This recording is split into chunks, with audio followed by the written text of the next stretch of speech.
What up, guys? Can I get a thumbs up in the chat if you guys can hear me? We're going to start in just a few minutes. I'm going to give you guys some music first. But we're going to take some phone calls in about 15 minutes. Let me get a thumbs up. Make sure you guys can hear me. My favorite girl dad, what up? Gloria, how are you, dear? Tiffany, DoorDash DFW, what up, what up? Great content lately. Learning out. Thank you very much. Donnell, what's up, man? Jeremy, what up, brother? Let me get one thumbs up if y'all can hear me, though. I just got out of Tanner and Hannibal's little live. We was talking about the GiG conference. Well, Craig, and I had to hop on here to talk to y'all. So, and also, just so you guys know, there's a feature like if you're commenting, that means I know you're a subscriber. Thank you. If you want to comment, hit the red button. It's free. I ain't asking you to pay me no money, but hit the red button if you want to comment. I think somebody's calling, but we're not gonna take calls till 9:15. So be patient with me. All right, be patient. We're gonna take some calls, and basically, we got 25 people in here or 26. Awesome. All right, so on Sundays we go live every Sunday 9 p.m. I want to know, how was your week?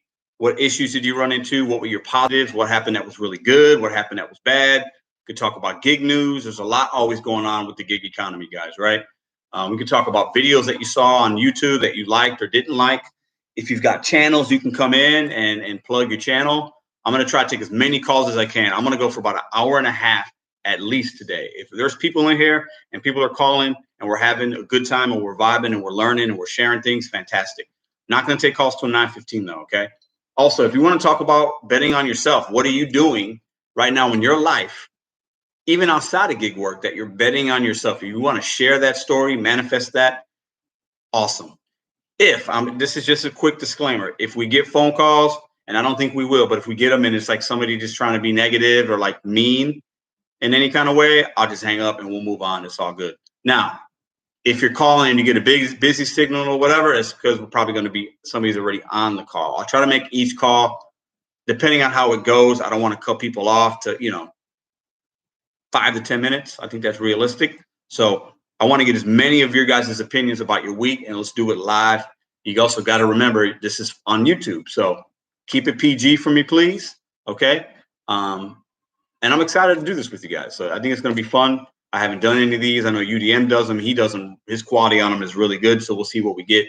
You're basically going to be calling into one of my phones I have that I use just for this. And it's going to be on speaker. So we will be able to hear you. The community should be able to hear you. Okay. So I'll talk about, we've got 9 minutes. So I'll talk about my week. My week was really good, guys. My week was really good. On Thursday, as some of you might know, I started I've had Uber Eats and I've multi-apped a little, but usually I turn one off or I don't turn Uber on until nighttime and I run with just DoorDash, and it's been slow. So I said, I'm going to keep both of them on and I'm going to reject offer. If I get a DoorDash offer and it's good, I'm going to take it. I'm going to keep the Uber on. And if I get an offer going in the opposite direction, or if I get an offer that's trash, I won't take it. But I know my market in the streets really, really, really well. And I kind of stay in a small area. And I said, if I get an Uber Eats going in the same direction from a merchant that's close or the same merchant, I'm going to take it. And I did that this week. And Thursday, Friday, and Saturday, I made over $200 every day. And none of those days did I work more than 6 hours. It's been a while since I say I can do that. So I'm going to do a video of exactly how I do that with some tips to be smart about it that maybe some newbies can do. I know a lot of you guys, you OGs, do this already. There are things you have to be careful of, but I didn't run into any issues in the 3 days I did it. Now, that's only 3 days, but I share that with you because that's what happened in my week. And I was able to take the entire day off today because I made good money this week for me and my market. And I spent time with the family. I played some disc golf this morning with my nephew, my brother-in-law, my father. I saw my brother. He was there. It felt great. My mom came by and saw the baby. It's just been a really great day. And I love to end my weeks with you guys. It's been a great week. And not all weeks have been great, but it's been a good one. And I know there's some DoorDash issues out there. They're trying to pause our dashes if we don't accept, which is baloney. I haven't really spoken a lot about that, but like we can talk about that tonight. We can talk about the mask mandate thing going on in New York, where they're going to tell people that if you want to go out to eat or if you work at an establishment, you got to have not a mask mandate. You got to be COVID. You got to get a shot. So there's a lot of things to talk about, but also, like I said, we can talk about what are you doing to bet on yourself, and we can talk about life if you guys want to. I'm all for that. Okay. I want to give a quick shout out because I like to shout out new gig creators. Dash or Pass has a channel. I saw it show up on my feed. She has a couple videos. They're real raw. She's got cool editing. Her flavor is extremely different than anybody else. She did an investigative kind of thing about the Cover app. I thought it was fantastic. I want you guys to check out her channel later on. Dash or Pass. Really cool stuff. I just think she's interesting. I don't know how else to really say it. And I like to see new people doing new things that are different than the stuff I regurgitate all the time and all the ride-alongs. And I've got a lot of videos and it can get very boring sometimes, right? I try not to be that way, but it can be. I want you to go check out her channel later, guys. Dash or Pass. As I see new content creators, I try to show the love because it was shown to me. I try to pay it forward. If I see somebody that's got some entertaining stuff, I'm going to let you guys know about it. Dash or Pass. Not one word, all separate words. Go check this young lady out, okay? Really cool. All right, so I haven't really said it. I haven't really seen any of the chat yet, guys, okay? So I'm going to get into that real quick. That's what my week was about. Baby's crying a little bit, but you need something? I got it. I'm going to make a bottle. Pause. Use one of the bottles already in the fridge with milk in it. Okay. This is real life, y'all. Real life. We make our baby down. Keep talking in the chat, y'all. We taking phone calls in like 8 minutes.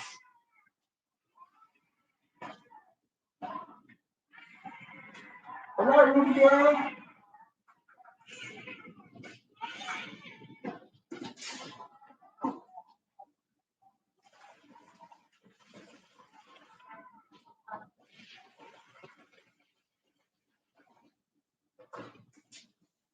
Two minutes, babe. We got this bottle warmer that's fantastic. There's 75 people in here. You guys humble me every day. I love this, man. I know we're gonna get up to 100 people in this piece anyway. Calls and start 9:15. Oh yeah, okay. So let's see what we got here in the chat real quick. Who we got up in here? And I did a thing just so you guys know, for those of you who missed it. Only people that are subscribed can leave comments. It doesn't cost anything to subscribe. If you want to comment and you're watching this, hit the red button. I just found that feature. Dwayne, Beth, Michael, the Driven Dad, Roy will be Roy. Hit the button, people. That's my dude, Roy. I like how you hold no punches, man. I appreciate people that can hold even myself accountable, man. If you see me say something stupid, not that I think what DoorDash said was stupid, I don't, but I like this difference of opinions. And if you ever want to challenge me on something I say, I take that. If it's done respectfully, you let me know, brother. If you want my phone number, I'll give it to you. We can chat. I respect people. We got to be able to vibe like that, man. I like that. Yeah, that means I can't call. I'm super mean. You can call, Roy. You just might not get in. It's gonna be. I think gonna get some calls tonight. Kim, what up? What up? Alex, the Rhode Island hiker. What up? I see a lot of familiar names. Craig, Jeremy, Dasher Pass. What up? What up? Monique, how are you? Twisted Monkey. Hold on. Oh man, hold on. Okay. Twisted Monkey says, "What's up? Love these call-in shows. I've never done one, so we'll see how it goes." Francesco, what up? YM, what up? What up? Drive Power, Gig IQ, what up, brother? I see you all over the place. Omar, what up, brother? Craig, Donnie. Oh man, thank you so much. It's all good. I'm about to fall over. Don't fall over. Don't fall over. Beth, Jardis, what up, brother? Jeremy, Julie, Beth. Roy. Okay, I'm back. Blues fan, how are you, Blues fan? Give your best to mom. Nice to hear a strong, beautiful baby. And go, Dad. Go. Yes, thank you. She is. We took the dogs for a walk a little earlier after it rained out here in St. Louis. And we took Ruby and put her in a stroller. We took a walk around the neighborhood. First time we've done that. It felt really nice. Today's been a really good day, guys. I'm not going to lie. My positivity might be a little too high today, but I got a lot of things to be grateful for, and I'd like to share that with you guys. So this is my third stream tonight, plus mine I did earlier. Gig IQ. What up, Gig Lebowski? We got you, Monroe. What up, man? John, what up? What up? Michelle Fleck. Tuna can in the house. Stuck at a Burger King drive-thru. I knew better, but oh, yeah. You can't. Well, I've done some Burger King's tuna can. I don't do Wendy's. I've done some Burger Kings. I don't get a lot of Burger Kings in my market though. Not much. Teach me how to highlight names. LOL. I don't know what that means. Highlight names. Oh, if you're talking about the wrenches, right? If you click on the left where it has like their picture or the whatever, you could add them as a moderator if that's what you're talking about. Living life. What up? What up? What up? Did it in the rain there in the afternoon. I was eating. Yeah. Did it rain there? It rained at about, my mom was over. It was about 4 o'clock. It only rained for about 45 minutes. Loud thunderstorms and then it stopped and the sun came out. How do you turn that feature on? Subscriber comment only. Guru James.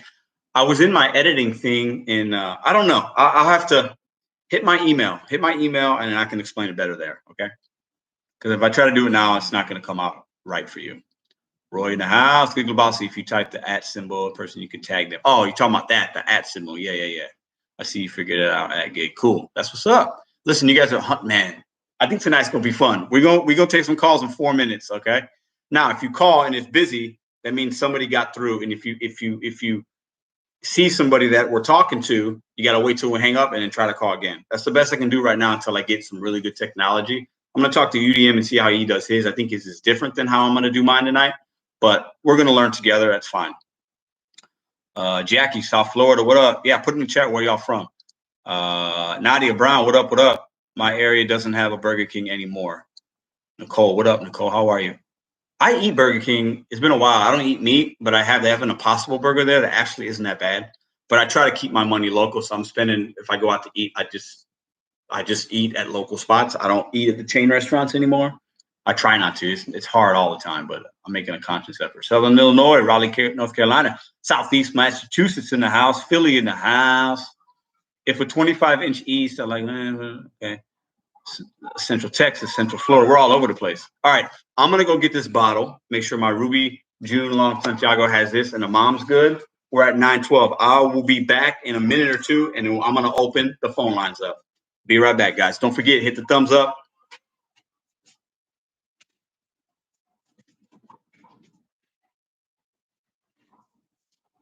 Maybe about time. Fine.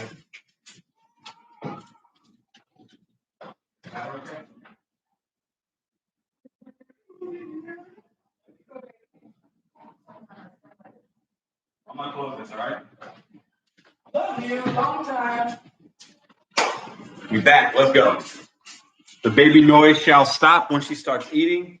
All right. So let me get this command center situated here. All right. So the number, I'm going to put it in the comments because I put it there earlier.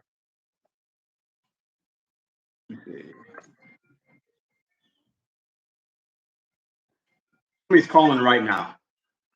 I'm going to take it.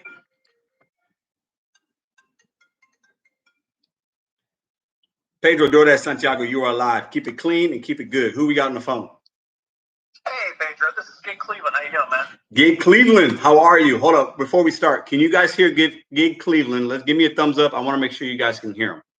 Or do you want me to take me? You want me to go off speaker? No, I think you're okay. I just want to see. GiG okay. Cleveland's the first caller.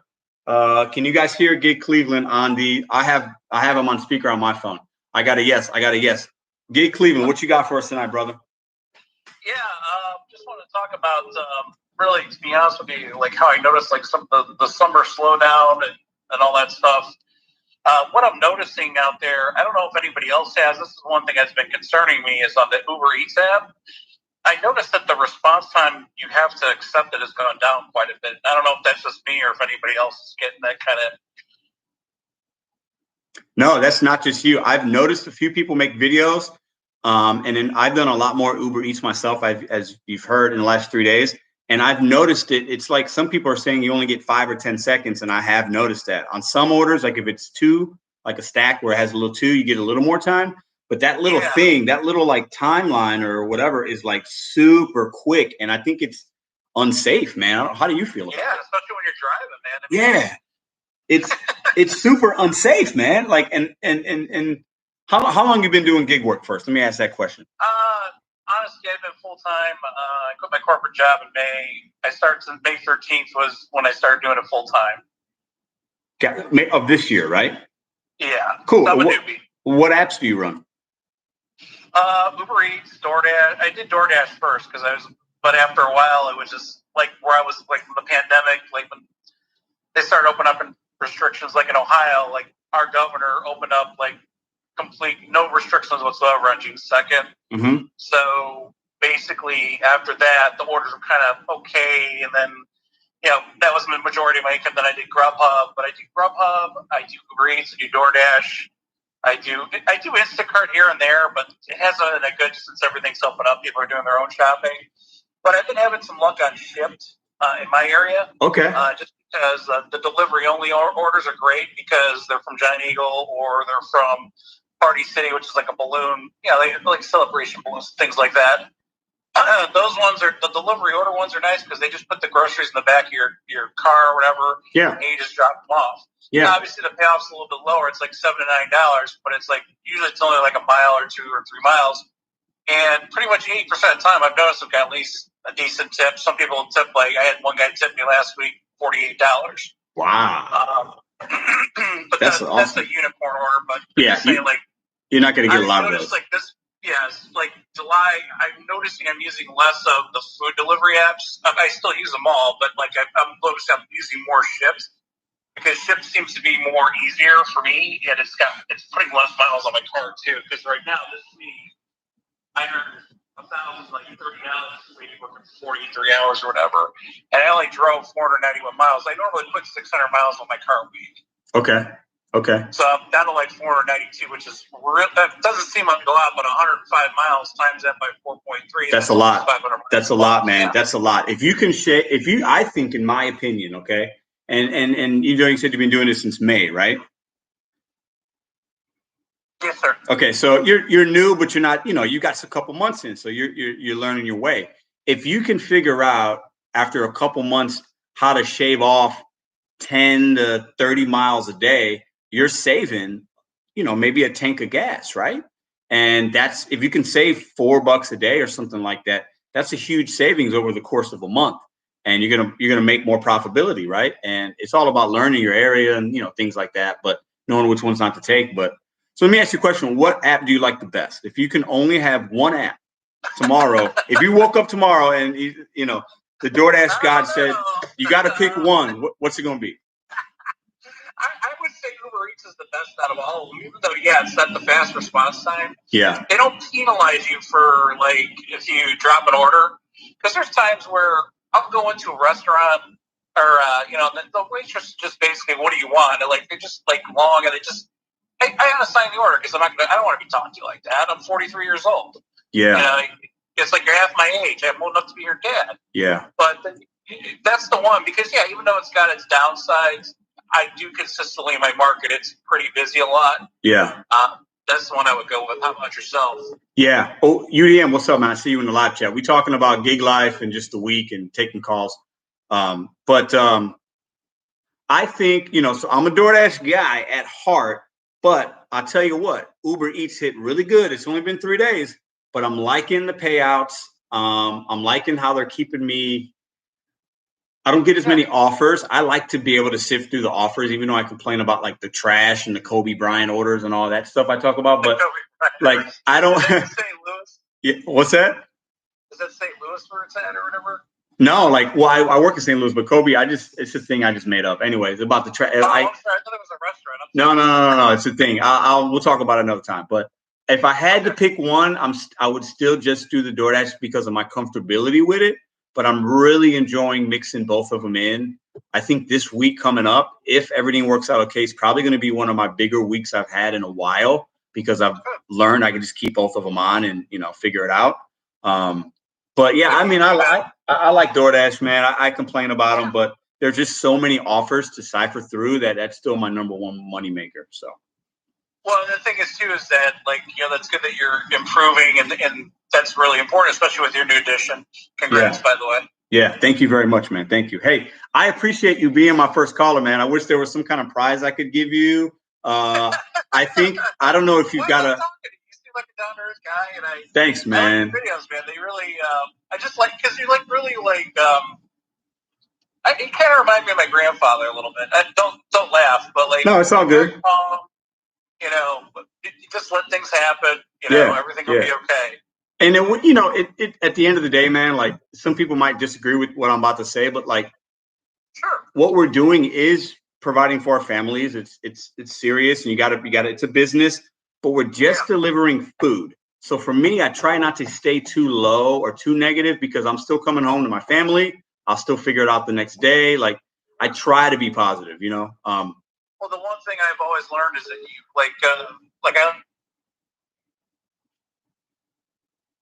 Oh, can you hear me? Hey, yeah. Oh, hold on one second. I think. Hey, hold on one second. I think I just cut off the other guy. Hold on one second. Sorry. No, you're good. I always say one order at a time. Oh, God. Hold on. This is still GiG Cleveland, right? I think I hit the wrong button. Yeah, this is. Oh, okay, cool. I got somebody. Okay. No, sorry. I think I just messed up. That's my fault. But yeah, I try to just be positive, man. And I appreciate, I know I see you in the comments a lot. I appreciate you. I'm going to go to the next caller. I got somebody on hold. I appreciate you. Take care, Pedro. I appreciate you calling in, man. I appreciate the support. I hope you have a great week. Okay. You too, boss. Take care. Thanks, man. Bye-bye. All right. Thanks for being on hold. This is Pedro de Santiago. Who do we got on the line? What's up? Jonah. This is Jonah. Jonah, what up, man? I know that name. You got a channel, right? Sort of. Okay. I've done a couple of rants. Got it. DoorDash, being DoorDash. But what do you want to talk about tonight, man? What do you think about Uber Eats decreasing the timer for the order, acceptance of the order? Yeah, so I just started learning about it, and me and GiG Cleveland, that's kind of how we opened up. That's what he talked about. I think I don't have a strong opinion about it yet. I will say this. Initially, I noticed it in the last 3 days because I did a lot of Uber. It's unsafe because they're trying to make us make a quick decision. I think that's why they're doing it. That's my opinion. They want us just to, they know that, okay, the timer's going to go soon. I got to make a quick decision. They want us to accept more orders. But I think it's unsafe because we're driving 90% of the time when these orders come in, we're probably driving or we're on a drop off or something, and it's unsafe, right? That's what I think about it. I haven't done it a lot. It's new, but that's my first gut reaction. What about you? I mean, I agree with you. I don't feel like it's very safe. I don't like taking my eyes off the road for too long because I feel like that's how accidents happen. Yeah. Especially when you look at an order, you got to, think, where's it going? Is it going to a good area? Are there restaurants near where I'm dropping off? Yes. Stuff like that. And I don't particularly like it. Yeah. Yeah, I think so UDM just says, why is everyone talking about a timer change? ? My timer has been 10 seconds since day one. Okay, that's interesting, UDM. I don't know if maybe that's been like that every market. I will say this. He brings up a good point. So the timer I always thought for Uber Eats or for Uber was kind of quick. At least for the rideshare part. But with Uber Eats, I don't know because I haven't done as much of that. But I think it's unsafe either way.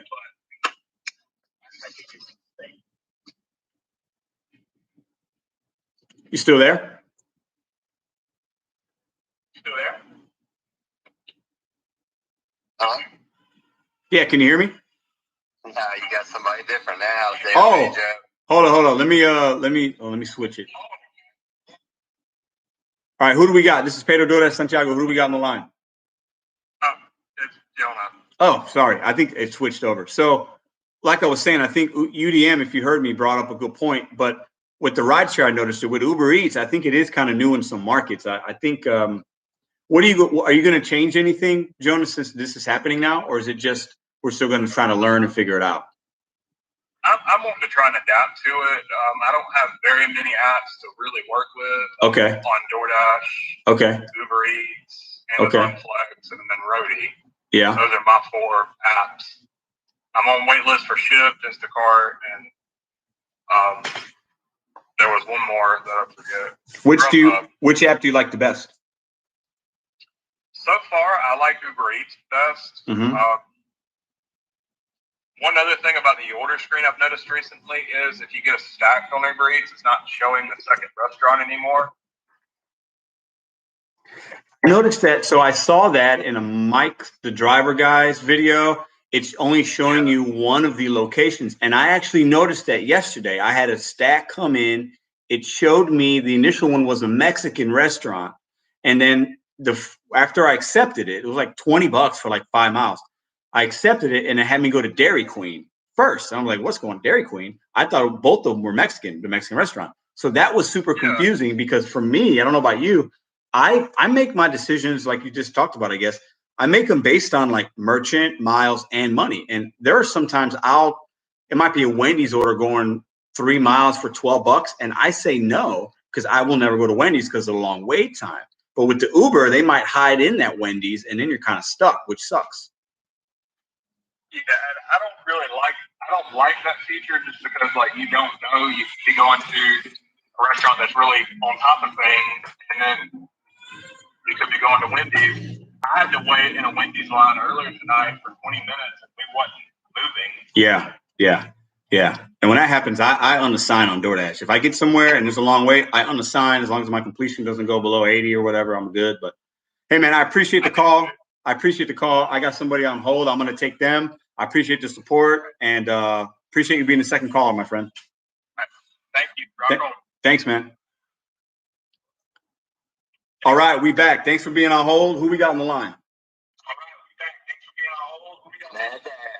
Mad Dash, my dude, my brother from another mother. What's up, man? What you got going on, man? You know, I posted that test video. If anybody wants to check it out. Yes. Hey, so I don't want to speak on it. I want you to speak on it. So can you give us a minute about what your channel is going to be about? Can you talk about that? It's going to be a lot. I'm going to have different categories, like, about life and the hustler mentality. I'm a full-time electrician, so I've worked about 70 hours this week. I work maybe one Sunday a year. 70 hours, man. That's a lot, bro. Well, I does too. Yeah, that's crazy. On top of that, I got a lot of respect for you for doing that, man. I know you got those 2 daughters. I mean, that's a true hustler right there, my friend.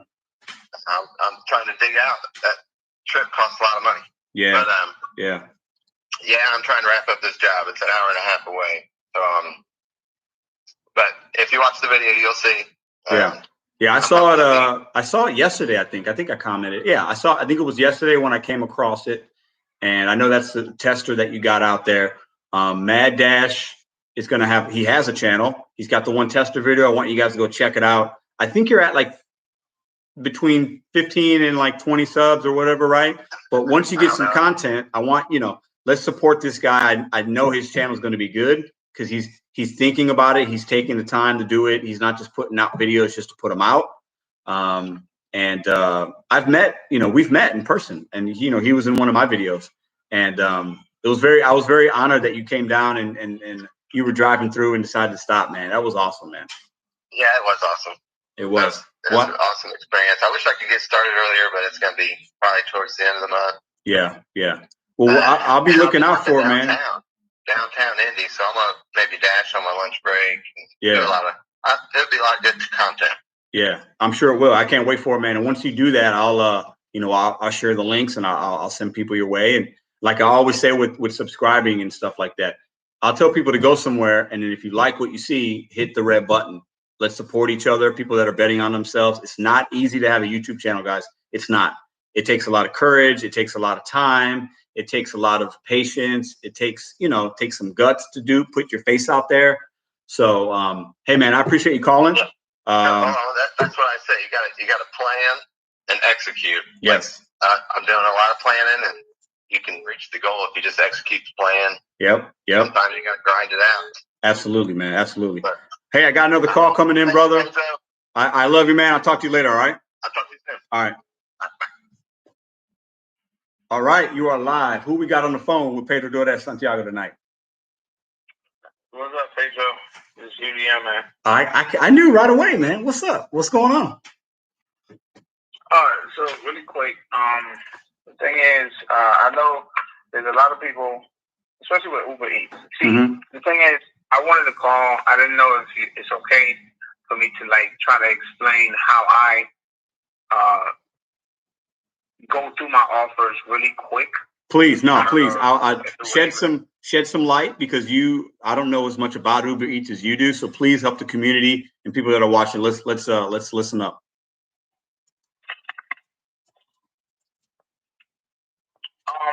Okay. All right. So I've been doing Uber Eats. Just a quick little background about me. When I started my YouTube channel, I started with Uber Eats. So the Uber Eats timer, to me, has always been the same. Now, I know those that, I don't know what the experience was like coming from rideshare or how long the rideshare timer was. But as far as having an Eats-only account, it's always been fast. Always. So the thing is, when I see a lot of drivers coming over from DoorDash or from rideshare, or I had someone email me about 2 days ago saying that the timer used to be 30 seconds and now it's down to 10 seconds. And I'm responding to that email and I'm like, wait, but it's always been 10 seconds.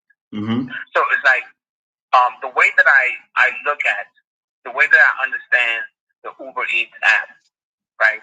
They show specific information.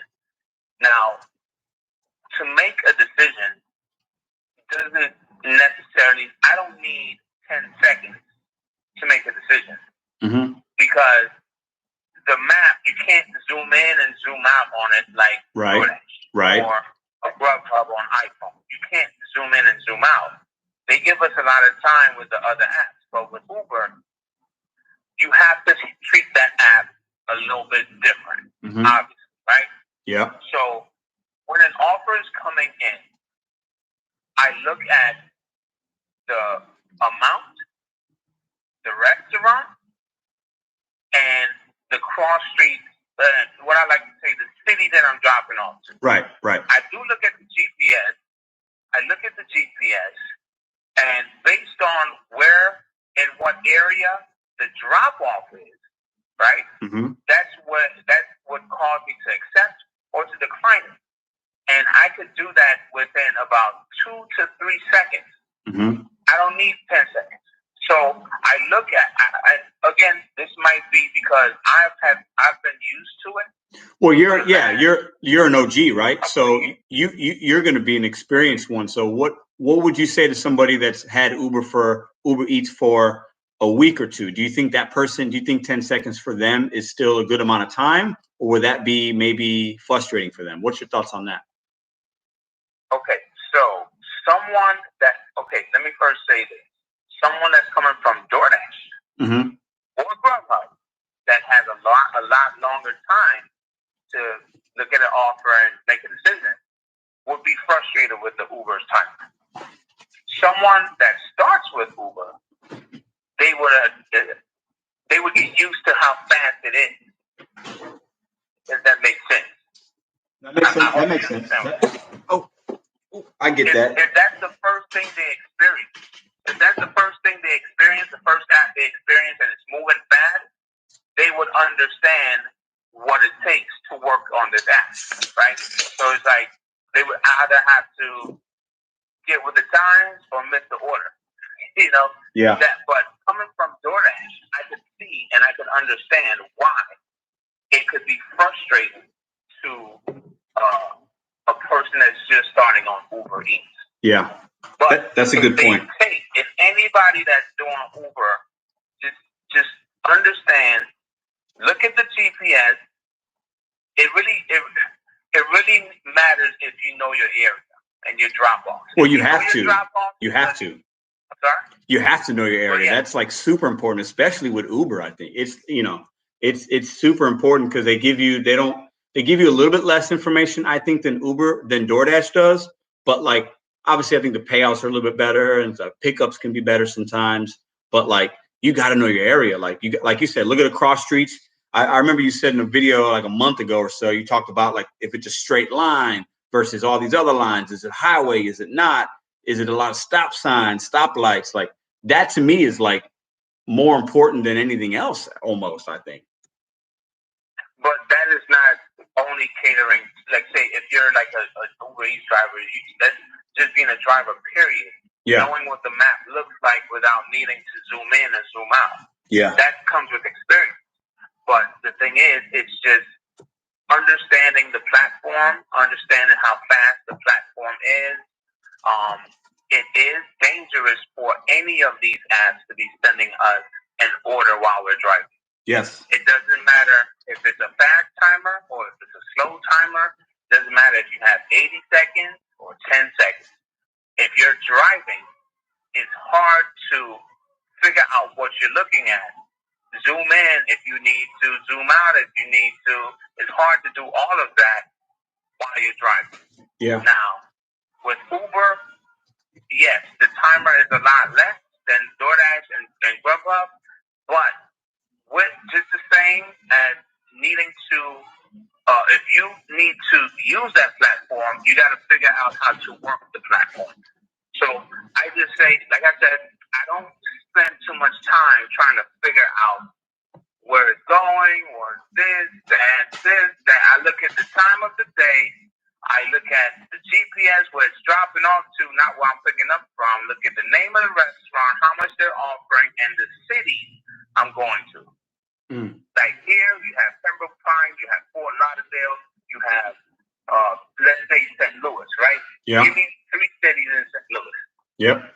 In St. Louis, so I got, Yeah. St. Louis, I've got, for me, it's more like zone. It's like Webster Groves, Clayton, and North City. Those are like 3 areas that are only separated by like 10 miles. Okay, so they're separated by 10 miles. You got to be quick with your decision. You look at the GPS. Is it going to one of those 3 cities?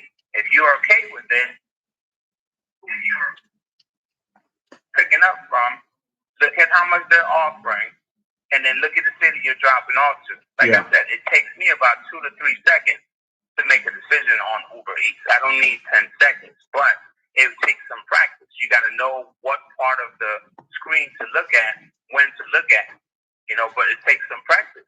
Yeah. Just like any other app that's out there. So I just wanted to call in. I didn't mean to hold up the line as much. No, you're good. I want to ask you one. I want to ask you one more question, UDM, real quick, if you don't mind. Why do you think? Why do you think people are talking about it now? If you feel for you it's always been like that, why do you? Did something change or did something not change? Why do you think people are talking about it just this last weekend? Okay, well, I feel something did change, but the change is something people aren't used to. Okay. So this is the same thing as, most people do not like change, and some people do not know how to adapt to the new change, right? Yeah. Okay, the base pay change. The base pay change on DoorDash. I've heard tons of good things about the base pay change. Even though people are getting less, I've heard a lot of negatives, but I've also heard some positives as well. And so people saying they're making more money. Yeah. So I'm like, okay. Well, so it's like, but the emails that I received saying it went from 30 seconds to 10 seconds. And I'm like, I've always had 10 seconds. Yeah, I've never seen 30 seconds on Uber. That's the change. That 20-second change is what that's causing people to talk about it more. Yeah. Now, in my opinion, if there is a change, the fact that I've been down here, and I'll call it down here because most people complained about Uber. Yeah. Right? Uber didn't pay as well. Okay, I've been down here all this time, right? And I moved up to the DoorDash and the Grubhub, right? But then I understood how to work this platform since day one. So now this 20-second change is something people aren't used to, and they have to adapt to it if they wish to work the platform because it's been that way. And now this is like, I started Uber in March of 2017. You understand? Yep. So no, I get it. I get it. Change, I'm not saying there isn't a change. There is a change for them. That 20-second difference is a lot. That's a lot. People that aren't used to it. Yeah, that's a lot. But there's a lot of other Uber Eats drivers that will tell you, like, it's been like, what are y'all talking about? Yeah. You know? No, I get it. I I get it. I get it. I get it. What the changes? That's why I said, like, why is everyone talking about this 20-second change or this timer thing? Well, you know what though? I'm glad the other two callers talked about it, because you're able to hear that and say, hold up, let's speak a little bit of truth. Let's give a little history, right? And I appreciate you calling in and doing that. You know, I have a lot of respect for you, man. And you know, we talk sometimes, and I appreciate you coming on and giving the people what they need. And I know you're always for that. And I'm humbled that you called in. It really means a lot to me, man. Well, I appreciate you taking my call. I do know other people were trying to call in as well. But I just wanted to at least put how to read your offers really quick without worrying too much about your safety, because your safety is at stake with all of these apps, because they send it. Sometimes you're going 65, 70 miles per hour on a highway, and Grubhub sends you the cowbell. And you're like, wait, what does it? And then you see it's like a $20 offer, and then you got to get off the highway, get back on the highway to go the other way. Yeah. You're in the fast lane. You got to move over for this next exit. It can be super unsafe. But you know, we have to do. You know, we do that anytime. Like, we're super distracted as drivers, but you know, that doesn't help. But yeah. Hey man, thanks for calling in. I'm gonna take the next one, my brother. No problem. Yeah, have a good one. Thanks, man. All right, that was UDM. Praise to UDM. Who do we got on the line? Welcome back. Pedro DoorDash Santiago. Who we got here? Hey, Pedro, it's Kim. How are you? Oh, my God. We got royalty in the house. You back to back. Kim, how are you, my friend? What do you want to talk? Good, thank you. What do you want to talk about tonight? So since we're talking about Uber Eats, and my biggest thing this week, and they did this before, but the new update about stacked orders and them not showing both restaurants anymore, so you don't know where the second restaurant is, and it could be a restaurant that you might not like to go to, and you have absolutely no idea until you accept the order. Right. That's my biggest issue with the update this week with Uber Eats. Do you think that, so I'm going to say this, and you challenge me back, okay? I want to get your opinion. Do you think that now that they're doing that, right, do you think that that's going to make you at a disadvantage? I don't know whether it's at a disadvantage, because, the offer screen itself gives you a lot of information. And I'm going to give you an example. Like today, I had a $23 stacked order, and it was for Boston Market, but they also put in an order in there in a restaurant I would have never gone to on a Sunday, because it's a brunch place. Mm-hmm. And I'm like, man, I have to go there. That really stinks. I would have never taken that order because of it. But, I just think that I'm going to assume a lot of people are declining just because they know that information, and now it's a way of people getting more orders through quicker. Absolutely. That's a good point. I think, at least with DoorDash, if I see a stacked, I know I see both merchants. And then when I confirm or when I accept that offer, I know how to say, okay, I can see if one had a tip or one didn't have a tip. With Uber, there isn't a way to do that, right? No. Yeah, I didn't think so. But I think with Uber, what I've seen just doing a lot in the last 3 days, or more than usual, is that there's like a tip on every order, it seems like, for me. Like, it seems like there's always a tip, and like the ones that don't, I just don't take. But like, if it's a good stack on Uber, each one, at least for me, always has a tip. What's your experience with that? No, absolutely. I'll say it's a rare, I hate to say, but it's a rarer occasion, I should say, that there is no tip orders, in my opinion, with Uber than there is DoorDash. I feel like DoorDash, you get it like every couple of seconds. With Uber, it's kind of very few and far between. But, from being a customer on DoorDash and Uber from a customer's perspective, because I've done orders on both, Uber starts their tips at 15%, and it's a really hard thing in order for you to change that tip to, you have to go through several steps in order to change that tip to zero, and then I'll make it as easy. So that's just my own personal opinion. That's interesting, because I know with DoorDash, and I've done this, Like it's way easy to like take that suggested $4 tip on the McDonald's order, let's say, right? And make it zero. It's really easy. And I think a lot of people do that. And that's why we see a lot of really bad, trash Kobe Bryant offers on DoorDash because people are backing the tip out. But you're saying with Uber, it's more difficult for a customer to do that, right? Yeah, in my opinion, it is. Yeah. Yeah. I've never ordered from Uber Eats before. I've ordered from DoorDash only about maybe 4 times in like 2 years. So not a lot, but I'm going to try a Uber Eats order out because I want to see, like, can I add a tip? How easy is it? Because I've been hearing that kind of stuff, but I just don't have an experience yet. But I'm going to download the app in the next probably this week, and do an order just to like test it out. So. Yeah, no, it is easy. I mean, once you're done with the order, it automatically, and the driver, says your order is delivered, it automatically comes up with your driver, and you want to change the tip in the same screen as soon as it's delivered. Okay, so that sounds like, now I was a rideshare passenger before I was ever a gig person, before I had a car like years ago. And you're right. So like, it sounds like the rideshare, like when I would get out of the car at my destination, it would like a notification would pop up, rate your driver, the stars, and then it would ask for a tip like immediately. So you're saying it does that with Uber Eats as well? Yeah. That makes sense. That makes a lot of sense. Why? Okay. And then why the tips kind of come in like an hour later or whatever. Okay. That's good information. Thank you, Kim. No problem. Awesome. Have a good night. I'll take another caller. Okay. Okay. Bye, Pedro. Thank you. Woo! Kim's Side Money Plans calling in the house. All right. So we don't have anybody waiting. If you guys want to call in, I put the number up there. We still got time. It's only 9:47. We got 126 people watching.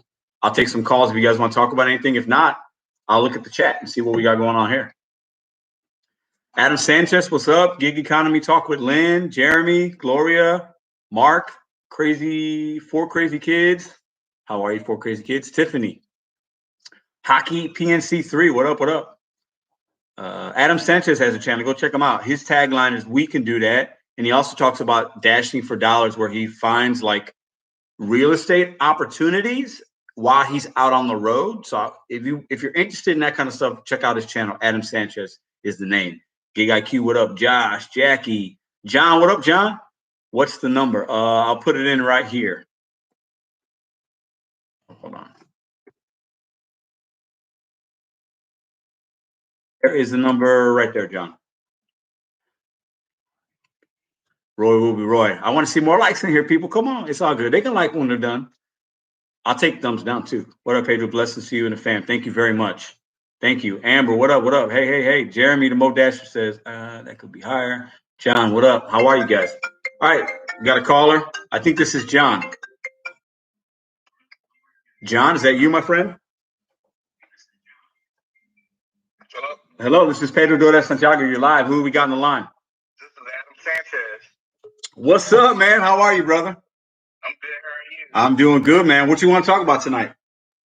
Well, I want to talk about how Uber, I don't like how they do the hour later tip when it comes in. It's because you never know. You never know what it's going to be. And sometimes they can take back their tips. I had that happen before. It doesn't happen often, but it does happen. Yeah. Yeah. When I do a delivery, right, it says $10, right? And then you drop it off, and then the thing automatically says, like, let's say $3. And you're like just waiting for that extra $7, and you're almost like crossing your fingers, right? Like, am I really going to get that? Am I not? Did I waste 20 minutes to only make $3? It's kind of frustrating. I like to see my money immediately. So that is the one thing about Uber I don't like. But I've only had, I think there's been 2 times where I didn't get the tip, like they took it away. But it doesn't happen often. But it doesn't happen often, but it happened to me a couple of times, and I was just like, "Oh man, that didn't even tip." So let me ask you a question. Now, did you have any issues on those orders, or do you think they were just being rude?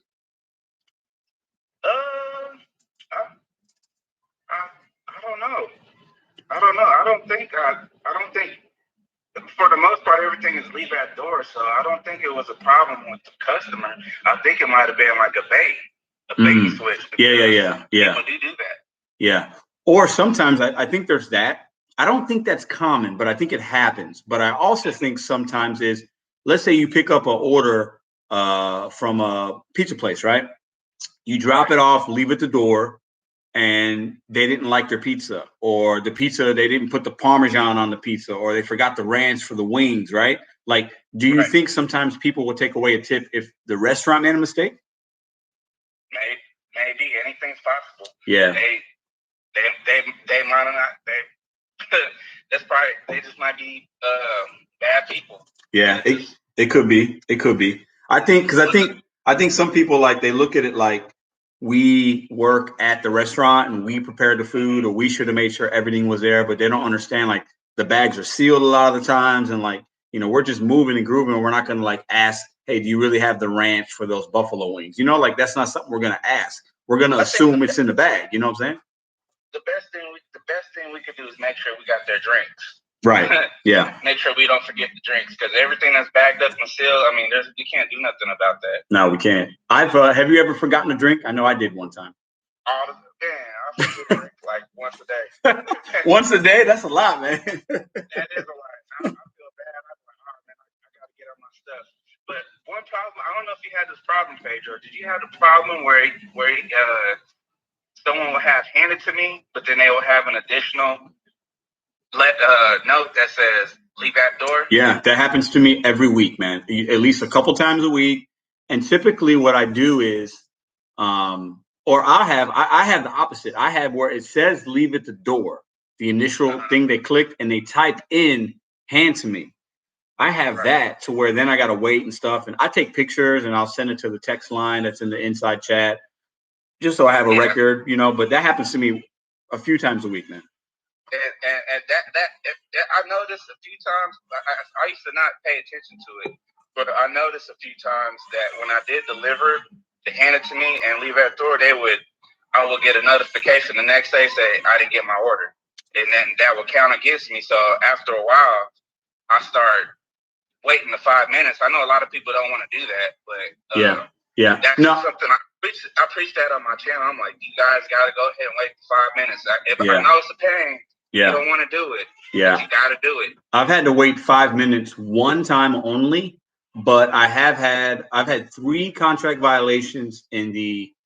I had 1 this year and 2 last year, and none of them stood. Like, you know, they were all scam or whatever. But like, so 3 is not bad. I'm at almost I'm at 3,900 deliveries. So you're talking like it's not going to happen often, but like it's super frustrating. I remember one time, man, I was hot. I was like, I literally handed the guy his Subway sandwich, and in like 2 minutes later, I'm on another drop off. It was a stacked order.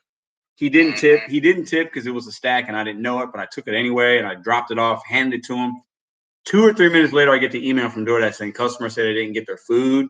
I was hot, man. Like, I went back to the place. I don't recommend this. This is a teaching moment for everybody watching. Don't ever do what I did. I went back to the guy's house after dropping off the second order, knocked on the door, and he didn't answer. But, yeah, that could be dangerous. It could be. It could be. And that's why I'm sharing it as a learning moment. I made a mistake. I shouldn't have done that, but I was so mad at the time. And I wanted to be like, hey, man, you can get drivers fired for that. You know what I'm saying? Like, and I wanted to ask him, like, hey, did something happen? Like, but he didn't answer the door.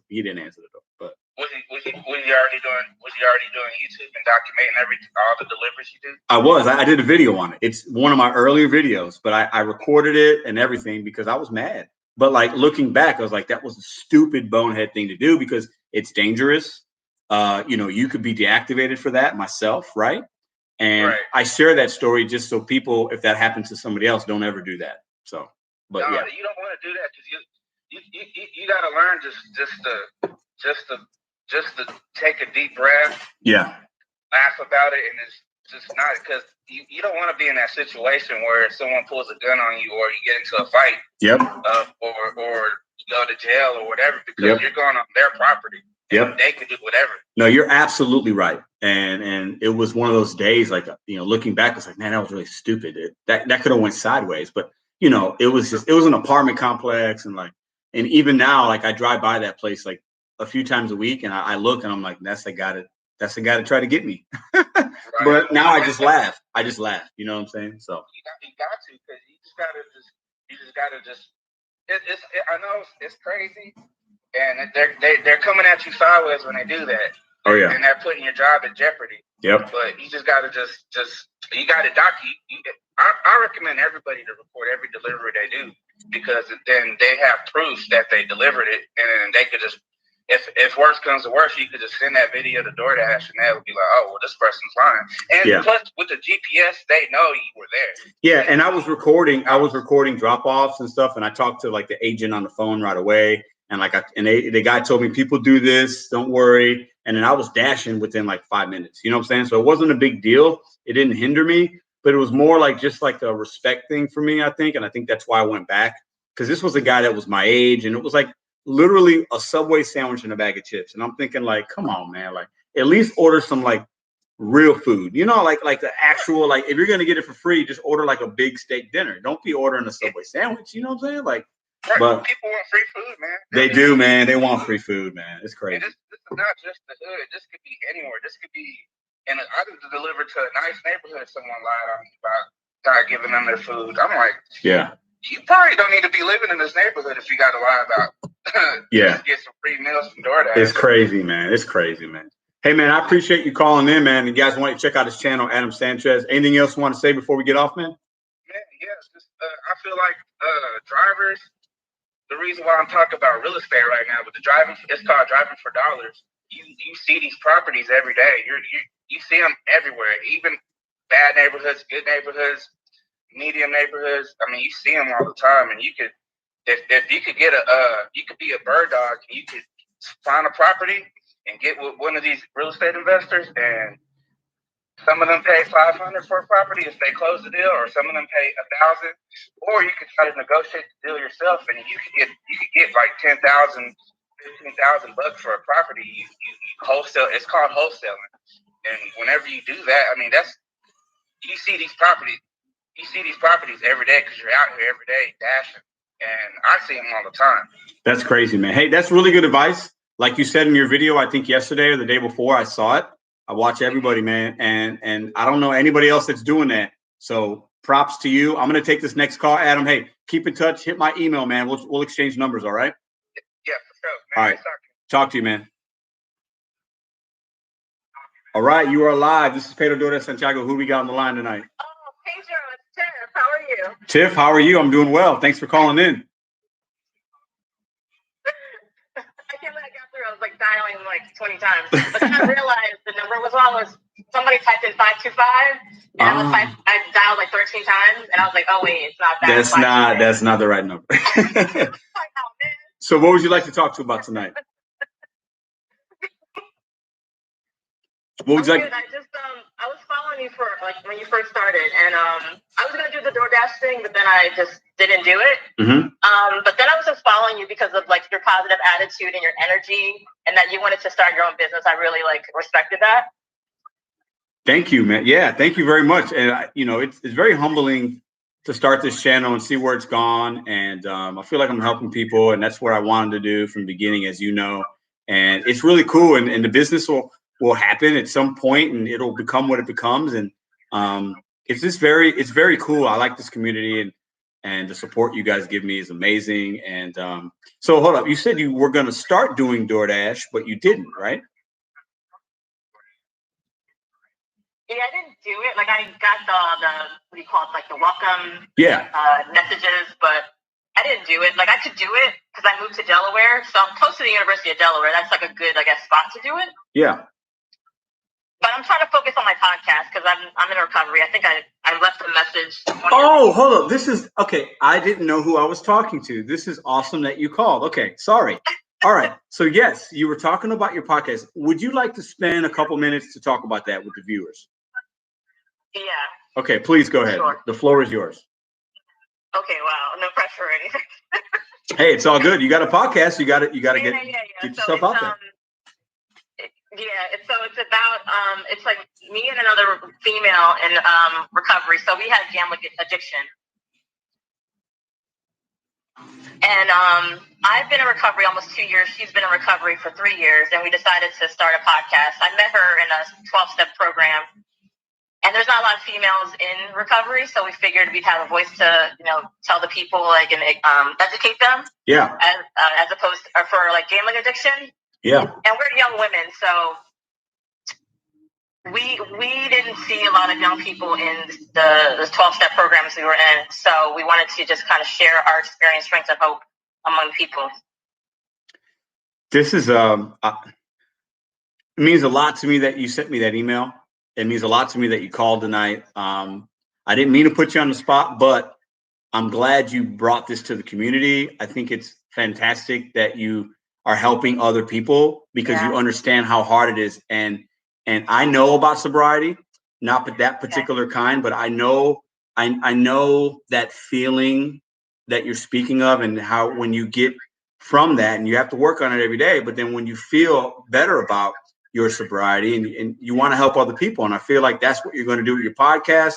I think that's fantastic. I mean, that's betting on yourself, right? Like that, you know what I'm saying? Like, and you're going to help other people, and that's awesome. Like, yeah, and it's cool because on the podcast we promote, like, we also started a women's preferred meeting, so we promote that too. So we started that a year ago, like during COVID. Mm-hmm. My idea was to start an in-person women's preferred meeting, but COVID happened, so we thought to ourselves, why not start it on Zoom and invite everyone from around the world to join?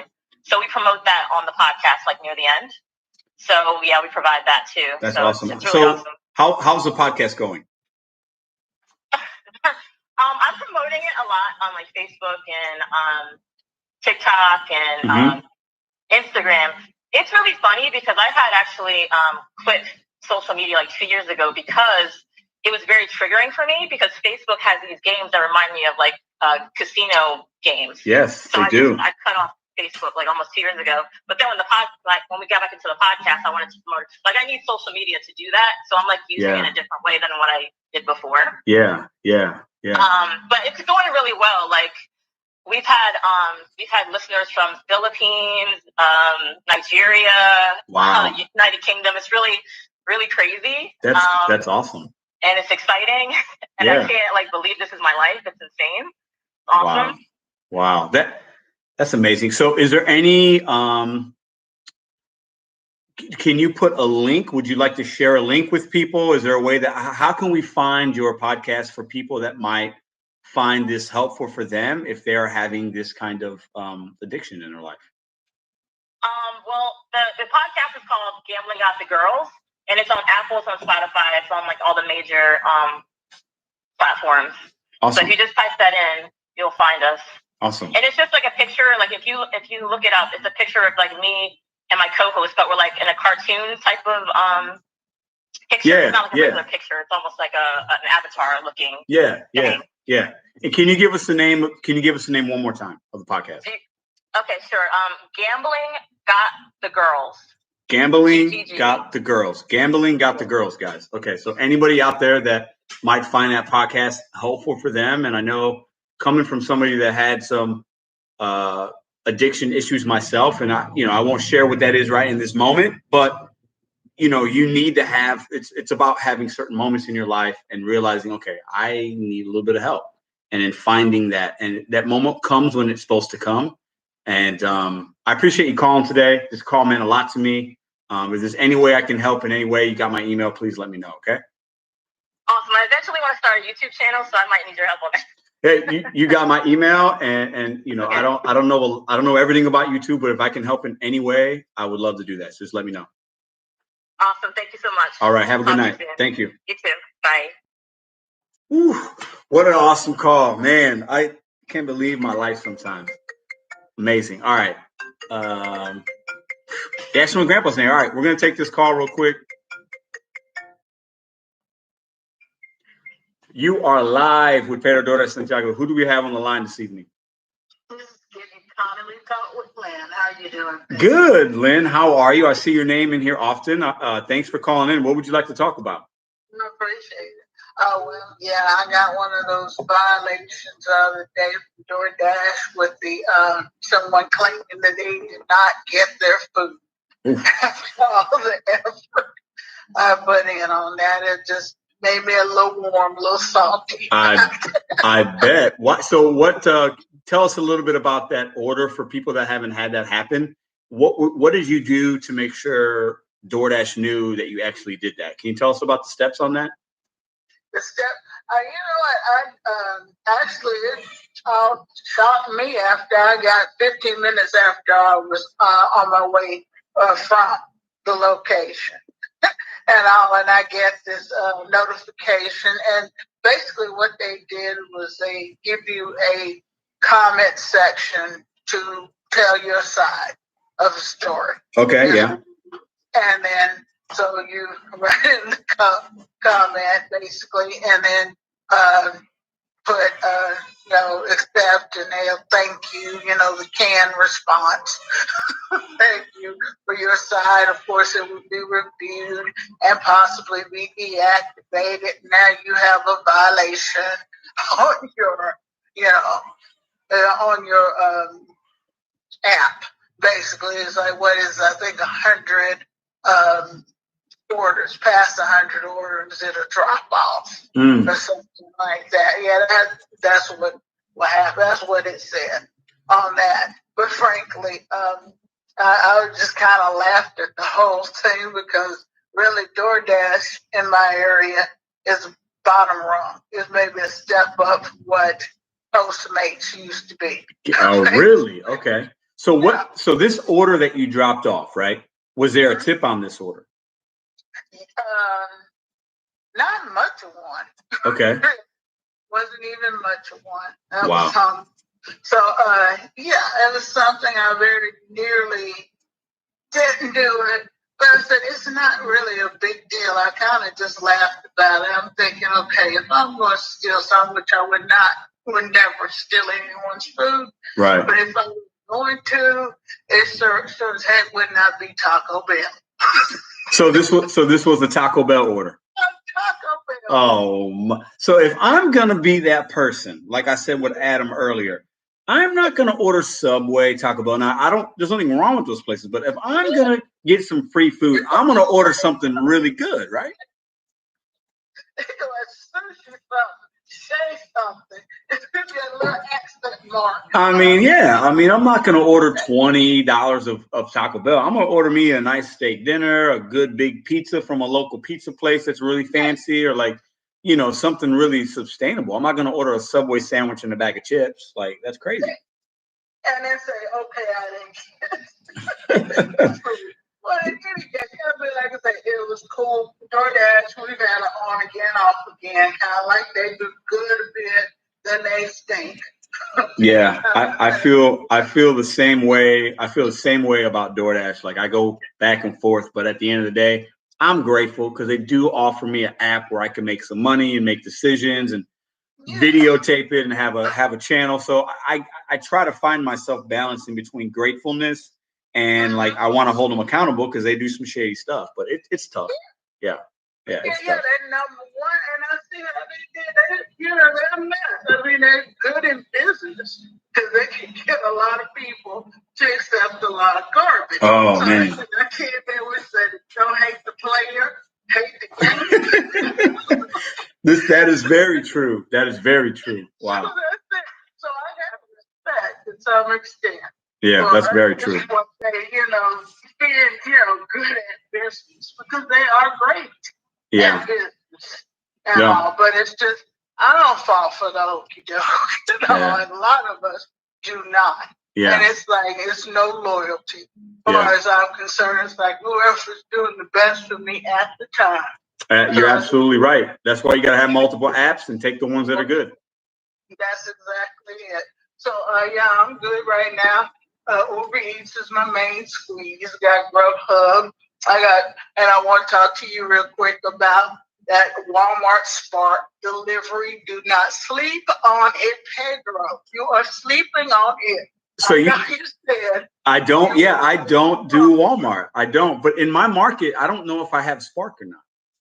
Oh, you don't think you have? I don't know if I do. I know that Walmart my local Walmarts, there's 3 of them that are kind of, where I can pick them up. They're all on the DoorDash platform, I think. I don't know if there's Spark here. It's like through already something is wishy-washy anyway. Something else is getting a slice of the pie. Yeah. And no, that DoorDash works. So yeah, they're holding off a whole lot. Yeah, I don't shop at Walmart. It's been a while since I have. I don't like Walmart. So I don't know if I would ever do it just for other personal reasons. I'm not a Walmart fan. So that's the thing. You don't shop. You pull your little happy self up there. They come out there. No, yeah. Back there. If they shop, it's shoppers for you. You don't shop because I wouldn't shop and it said myself. I would not do. I don't like the Instacart type of thing. No, what I'm saying is I don't go to Walmart. I don't give them my business at all. Walmart. No, yeah, I just don't go. I have a thing about it. Agree to disagree, but I just don't. I'm not a Walmart fan, so like I just refuse to even go, even to make money with them. I just don't do it. Now, if Spark comes and if they come on my market and the money's really good, maybe I would consider it, but it'd have to be really, really, really good. Yeah. It is very good. They offer bonuses every week, almost every day. There's bonus just to start with them. If you complete 5 of the trips within a certain amount of days, they give you $50 to start with. A lot of times after a certain time of day, they'll give you like $3 extra on the orders, $5 extra on a particular order, and all. Then the tips roll in. Next day, you making money, and then until you wake up and you got tips sitting in there. Sometimes the tips are more than like an order or 2 sitting the next day. I have something lined up every day a week, but I only do it so many days in a week, and yet there's money on the books every day. Yeah. And I get cash tips and everything. That's awesome. I appreciate you embarking that wisdom on us. Thank you for calling in. I'm going to look at the live chat, take one or 2 more calls. Lynn, have a great night. You do the same. Thanks so much. Thank you, dear. All right, so Crazy Rodzilla, thank you. I see we got some donos. Tehran, Vance, thank you very much. Not necessary, but thank you. Kim Side Money Plans, I saw that one in there. I might have missed a couple guys, but thank you. Thank you from the bottom of my heart. Let's take this call real quick. We still got 115 people in here. All right, let's see who we got. You are live with Pedro Dora Santiago. Who do we got on the line? Hey, Pedro. This is Mr.BetonYou. How are you? I'm good. How are you tonight? What do you want to talk about? Good. I want to talk to you about tell you about an incident that I had yesterday. I don't know what it is with these restaurants that thinking that we're supposed to get the drinks. So I'm currently in Indiana, and one of my local taco places wanted to go back and forth with me about getting the drinks. I'm like, listen, my job is to come here, get the food, and deliver the food. I don't make drinks. And I know some time ago that UDM did a video regarding this. So I just wanted to know, what was your thoughts on it? I'm going to be honest with you. I appreciate you calling in. I don't have a problem making drinks. Really? I don't. And do you mind if I tell you why? Sure. Okay. So it's funny. Thank you. This is a great topic. Thanks for bringing this up. And I thought about this. I actually made a drink yesterday at, let me think, Taco Bell. So I went to Taco Bell. They handed me the bag. I walked right in. The bag was in like a warmer box. I think it was like an $8 order going like a mile and a half. DoorDash. I'm like, all right, I can do that. Okay. I saw that there was a drink. He handed me a cup, and it was I see on the order, Tropicana pink lemonade. He handed me the cup, said machine. I saw the machine. I made the drink. It took me 10 seconds. I put a lid on it. Now, I'm somebody that comes from a food background, so I know how to handle food, how to handle drinks. I'm ServSafe certified. So I don't have a problem making a drink if they need me to. Now, if it's 10 drinks, maybe we run into an issue that, I'm not making 10 drinks. But if it's a drink or 2, I really don't have a problem with it. But that's my personal choice. Right. Yeah, I just, I'm not doing it. No, I hear you. I respect that. I totally know how to, of course, to handle it, but I just don't think right now. And the funny thing was, I had DoorDash on the line because I had experienced this before with this restaurant. Mm-hmm. And so I had DoorDash on the line, so she was able to hear everything that the person was telling me. So DoorDash is on one end saying, ask her why she doesn't feel that she needs to make the drink. Mm-hmm. And so I said, hey, DoorDash wants to know, why you're not making the drink. She just kind of like brushed me off, like that's not my job. I'm like, well, damn, shut not my. So I think that's crazy that she would say that's not my job. Number one, yeah, she said that's not her job. Yeah. And I'm assuming this is a fast food place, correct? Of course. Yes. Okay. So was it like a Wingstop, Taco Bell, or like a Firehouse Subs? No, it's like a mom and pop taco place. Mom and pop. Okay, got it. Okay. So for me, like, I think there's some issues like you're talking about, we got pandemic and COVID and right. I think that's where you're going with this, right? Yeah, absolutely. Yeah. But you know what, I did mention to DoorDash because, she did agree with me. She was like, hey, yeah, you guys are not supposed to be making the drinks. And I told her, I said, she was like, especially right now during the pandemic. And I was like, hey, you guys don't even pay us enough to even make drinks either way go without it being a pandemic. Not to be rude or anything, but yeah. And it's not a pandemic. Like literally, our job is to go pick this food up, get back in our cars, and then take it and deliver it. Not to go and go behind and make it. So they want us to back the food up too. Then that's ridiculous. Yeah, I'm not going to be doing that. But I will say this: I respect your decision because if you feel like you shouldn't make drinks because of that, don't make the drinks, right? Crazy. I mean, it's crazy. Yeah, and to each his own. I mean, for me, like I remember I'll share a quick story. I went to a Firehouse Subs it's like a sandwich shop in St. Louis. And they handed me a couple cups. And I was like, oh, you guys don't do the drinks? This was months ago, right? Like, you guys don't make the drinks? Because at some locations in Firehouse Subs, they do, and other ones don't. It's very dependent upon employment, management, things like that, right? And the lady goes, no, we can't come from behind the counter because they're all back there making sandwiches or whatever. I said, oh, okay. I kind of looked at her. She looked at me. We kind of had like a moment for like 3 seconds of like a push and pull. Like, I don't want to make it. You don't want to make it. What should I do? And my thought process was, well, what do I do? Do I unassign the order? I'm already here, or do I just make it and make the money? And that's kind of my standpoint on it. Like, if I'm there already and it's not going to take me nothing but a few seconds, I'm just going to make it and keep it moving. But I understand why somebody might not want to make it because like DoorDash is playing games with us and now they want us to make drinks. Like, that's a little crazy, right? Exactly. Yeah. And, I told the DoorDash rep, I said, hey, go ahead and contact the customer. I'm still going to take the food. And that's what I did. Yeah. So I left upstairs. I took the food. I delivered it, but I wanted for DoorDash to contact the customer. You go ahead and you contact this customer. Let them know that the restaurant is saying, hey, it's not their job to make the drinks, Yeah. Still delivered it and everything. And it's kind of sad that the restaurant would say that it's not their job. Like, yeah. I mean, that's crazy. And I think that's a rogue employee or a rogue manager just being lazy. And I think not a lot. I think I'll take that back. I think some places do not like DoorDash. They don't like us drivers. They don't like, they don't like being on a platform. It's added work for them. So I think sometimes you get an employee that just don't like us walking in there. They don't like Pedro because I'm taking their tips or whatever they feel, and they're going to give us a hard time. I think we get that a little bit too. So.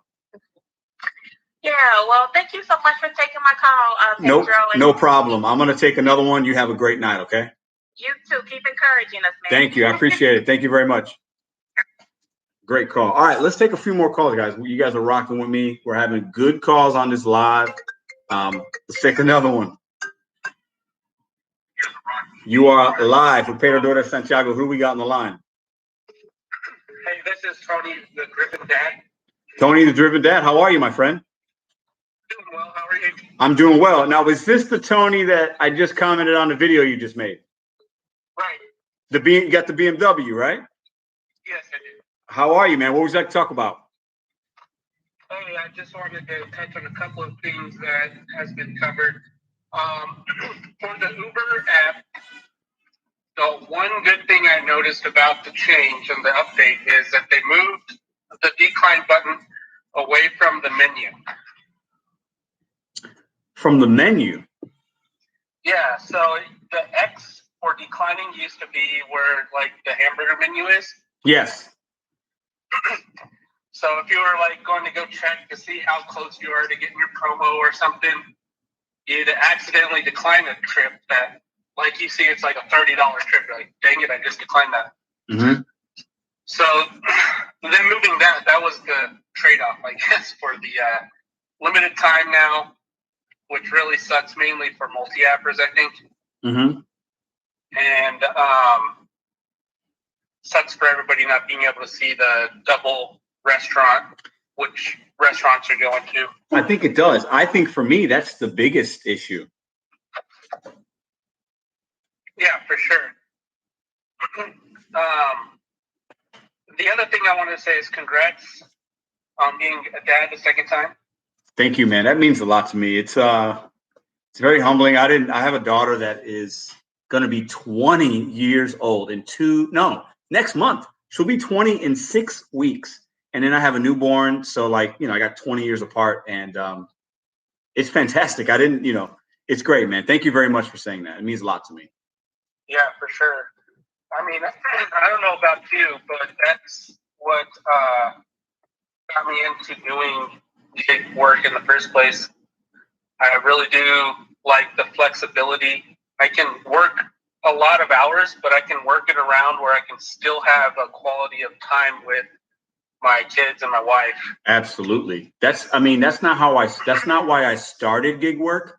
I started it to help pay for, at that time, my stepdaughter's trip she wanted to go on. And I had my other career and I was doing it on the side. But like right now, that is one of the big reasons why I do it, because of the flexibility. Like today I didn't work at all and I did family stuff and it felt really great. I didn't have to worry about like going into work at 10 and working till 8, like I was able to make my own time. Like, and for me, I value time more than anything at this point in my life. So that's why I'm really grateful for gig work. And like, that's why I'm going to continue to do it and then get this business going and stuff. But you bring up some great points, man. And thank you for being so gracious with your kind words, my friend. Yeah, for sure. Thanks, man. Appreciate you calling in. Anything else you want to say while I got you on the phone? Hey, well, if anybody wants to check out my channel, go for it. Absolutely. Go ahead and so it's the Driven Dad. He's got a channel. Is it Driven Dad or The Driven Dad? The Driven Dad. The Driven Dad. 3 separate words. Go check them out. If you know how to put links in the live chat, my friend, you're more than welcome to do that. Okay. All right. Yeah, I'm doing some deliveries right now, so I can't do that. But the last thing is, you wanted to see how everybody's week was going. My week was pretty flat because I got a cold from one of my kids. I got 5 of them, and I had to take off 4 days before I could feel well enough that I'm not contagious or anything. So trying to make up for that this coming week. I hear you, man. Hey, I hope you feel better. I hope you have a good week this week. Positive vibes, man. Continue doing what you're doing. You guys go check out his channel. Appreciate you calling in, man. All right. God bless, man. Thank you. Have a good night. Ooh, we got some good calls tonight. I'm going to keep rocking with you guys. I'm going to take a few more calls. We've been on for an hour and 23 minutes, but we got somebody calling from Burbank, California. Isn't that where all the movie stars are at? Who's calling? What movie star is calling in? Let's see. Are you alive with Pedro de Santiago? Who do we got on the line tonight? What up, Pedro? John McGillian. John, hey, I saw Burbank show up, and I thought it might have been you. What's going on, brother? First and foremost, congrats on the baby girl. It's a beautiful thing, man. Thanks, man. I appreciate that a lot, man. What would you like to talk about tonight? Today, I want to talk about, I'm in a big market just like yours. I'm in Los Angeles, and I've actually noticed something really interesting that I wanted to see if you or any of your followers have noticed. So the other day, I did a full shift from 10 a.m. to 10 p.m. Okay. And so in the morning for breakfast and lunch, I was getting really nice orders: 2 for 7 miles, or 2 miles for $7, 3 miles for $8, 4 miles for $10, whatever. Some really good orders. And then from 4 to 5, I started getting long distance orders, so like $7 for 10 miles, or like $5 for, I don't know, 11 miles, you know, all the BS orders. Yeah. And then from 5 to 7:30, I stopped getting orders for the most part. I barely got any orders. And then from 7:30 to about 9, I started getting some really nice orders. And then from 9 to 12, obviously they do that, you know, the beat pay where they pay you an extra $2 or $3 to get, you know, all those garbage orders delivered. Right. And it's been something I've been experiencing for the past month or two, where lunch and breakfast are prime, but then the dinner shift where more drivers come, I feel like us veteran dashers or people who have a lower acceptance rate are getting the garbage orders. I think that's what DoorDash is doing. Is that something you've experienced in your market?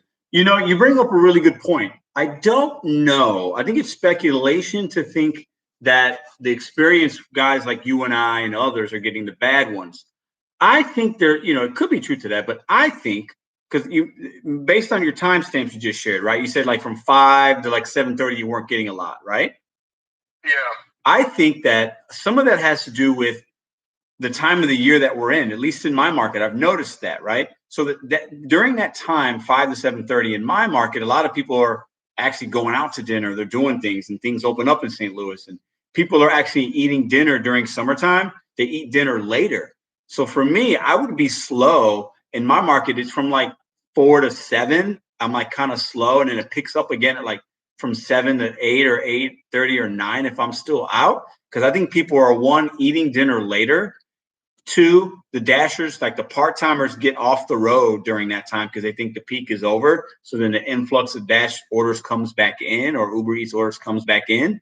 But then I think I attribute it to people are like the days are longer, and the more orders are coming in a little bit later. So those traditional peak times for us, I think, change a little bit. What do you think? Okay, let me throw a wrench in there for you. Wherever I wait, because I've been doing this for 3 years. I started off in 2018, where I was doing it when DoorDash was still stealing tips and there was no pay breakdown. So like if you got a Chipotle double stack, you would make $11 because each one was $5.50. So right now, so I've seen my market change over the years, and now where I wait, there's a ton of people waiting in their cars. And so like, let's say because I wait outside of a mall, so whenever I get an order, like let's say I get an order for Buffalo Wild Wings B-dubs, right? If it's a no-tip order, it'll be $3.75. So I know that order has gone around at least probably 10 times. Right. And the decline, and then it was offered to me and that's been happening a lot. So I'm like, oh, it looks like all the good orders or all these orders are getting prioritized to the newer drivers rather than, the people who have a lower acceptance rate. They've been doing this for a while. Yeah, there could be some truth to that. I've noticed that in my acceptance rate about 3 to 4 weeks ago was 0%. It got down to 0. And then as soon as I got to 0, I was like, am I going to get a good offer? And then boom, the next order, right, was good. And it was like a stack. And I was like, okay, so does acceptance rate matter? Does it not? And then I fluctuate between the 20s and 30s. I think right now I'm at 24. And then like a couple of weeks ago, I was in the 40s and I was getting good offers. So I don't know. I'm trying to figure it out. I'm trying to figure, like, does acceptance rate matter? Does it not? Will the algorithm reward you if you stay busy and take some of the borderline orders, not the trash, but like the borderline, like, 7 miles for like $10 or something like that, right? And I don't know. I just don't know. And I think that I'm going to continue to try to find out. But I think at the end of the day, like, I think there's a lot of dashers. There's a lot of people doing gig work right now for a lot of different reasons. I think that will continue. Some markets, like maybe you're not getting unemployment anymore, so now you got to go back out and work, and then you can sign up really easy with DoorDash or whatever app you might want to do. And I think there's so many people doing gig work because they don't want to go back to a traditional W-2, that guys like you and I that have been doing it for a little while, sometimes they're going to suffer from that. Yeah, for sure. So you think that whenever there's a lot of drivers on the road, then that's when people with lower acceptance rates kind of get like, they're kind of put on the back burner? I mean, maybe. I don't know. I'm not saying that's for sure, but I wouldn't be surprised necessarily, because maybe the algorithm is rewarding those part-timers to keep them coming back, because they want, let's not kid ourselves, the algorithm in DoorDash and Uber and Grubhub, they want as many people on the street as possible during those busy times because they need to get the orders filled. And, if I'm a part-timer coming out and I'm only working on a Friday and Saturday for 4 hours and I'm not making money, I'm not going to do it that long, right? But if I'm an OG like you and I and others that have been doing it a while and do it full time, I'm still going to come out if I have a bad day because I have to. But the part-timer might be reluctant if they're not making money. You follow what I'm saying? Yeah, that's a good point. So it could be that too. And algorithms are tricky, man. It's AI. So they have patterns and things like that they're going to work off of. So there could be some truth to that. It's hard to tell. For me, I mean, I think you got to have multiple apps. You got to have at least 2 running, if not 3. You got to be able to adapt. You got to be able to sometimes go those extra couple miles. Maybe you didn't do that last year, but this year, maybe if you didn't do a 5 mile, if everything was 5 miles or less, maybe this year, hey, I got to be 6 miles or less, just so you can make that cash. You know what I mean? But it could be, Mr. Flex just says it's all random. It could be very random too. And I think there's just so many dashers, and the algorithm is just sending out stuff. And part of it is if there's 100 dashers in your market, and it could be really busy and you're in a hot zone, you're not getting orders because there's another 99 guys out there that are trying to get the same money as you are, Yeah, for sure. Hey, man, thanks for calling in. I'm going to take a couple more, man. Hey, John, you have a channel as well. You want to plug that real quick? Yeah, sure. I'll comment in the chat, but I appreciate you taking my call, man. No problem, man. Thanks, John. Have a good night, brother. Have a good week, man. You too. All right. We got some gig creators calling in. That's really cool. I feel very humbled that people that have had channels for a while are here on my channel and helping the community. That's really cool. We got somebody kind of close. I think I know who this is. You are live for Pedro de Santiago. Who do we got in the call tonight? You have got William Anderson. William Anderson. What's up, man? How are you, William? I am good, brother. I am good. I am just like I explained on my one phone. So forgive me if anybody like Flex is talking in chat or something, and I don't answer because I'm on the delay here, the lag. Hey, it's all good. Hey, what would you like to talk about, William? I actually just wanted to give one small piece of information. As I talked earlier, I'm cooking right now, about to have my little celebratory dinner for my grind week. But we were talking about how DoorDash is flooding the market with drivers and different stuff. And I just wanted to point out that actually my market where I'm at, which is just about 2.5 hours northeast of you, Champaign, Illinois, where the University of Illinois is at. Yep. They are not hiring any new drivers in my area because I have some people that I talk to at the merchants, and because I've converted some workers at some merchants more pre-pandemic to drive, and I've got people that I talk to talking about, hey, Will, can you get me on? Do you know how to? And I'm like, I can't really. So DoorDash isn't as dumb as people think they are sometimes, and they are making calculated moves. So some of these markets aren't just hiring all the time. No, I think you bring up an interesting point. I think DoorDash is not dumb. I think they're very smart. I think they're not smart when it comes to the growth of their business and some of their business decisions. I think they're boneheaded. But when it comes to the AI, when it comes to other things, I think they're extremely smart. And I think an area like yours is probably really unique, right? Because of the college, that big college, the Illini that you have there. Would you agree with that? It is because I'll make this other quick comment so other people can talk. I just kind of want to pass on the little information.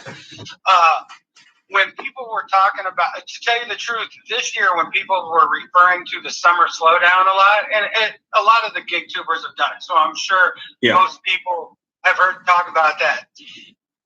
They don't really know what summer slowdown is. I'm in a town where essentially our student body is 80,000 to 100,000 kids that come in every year and then leave every year.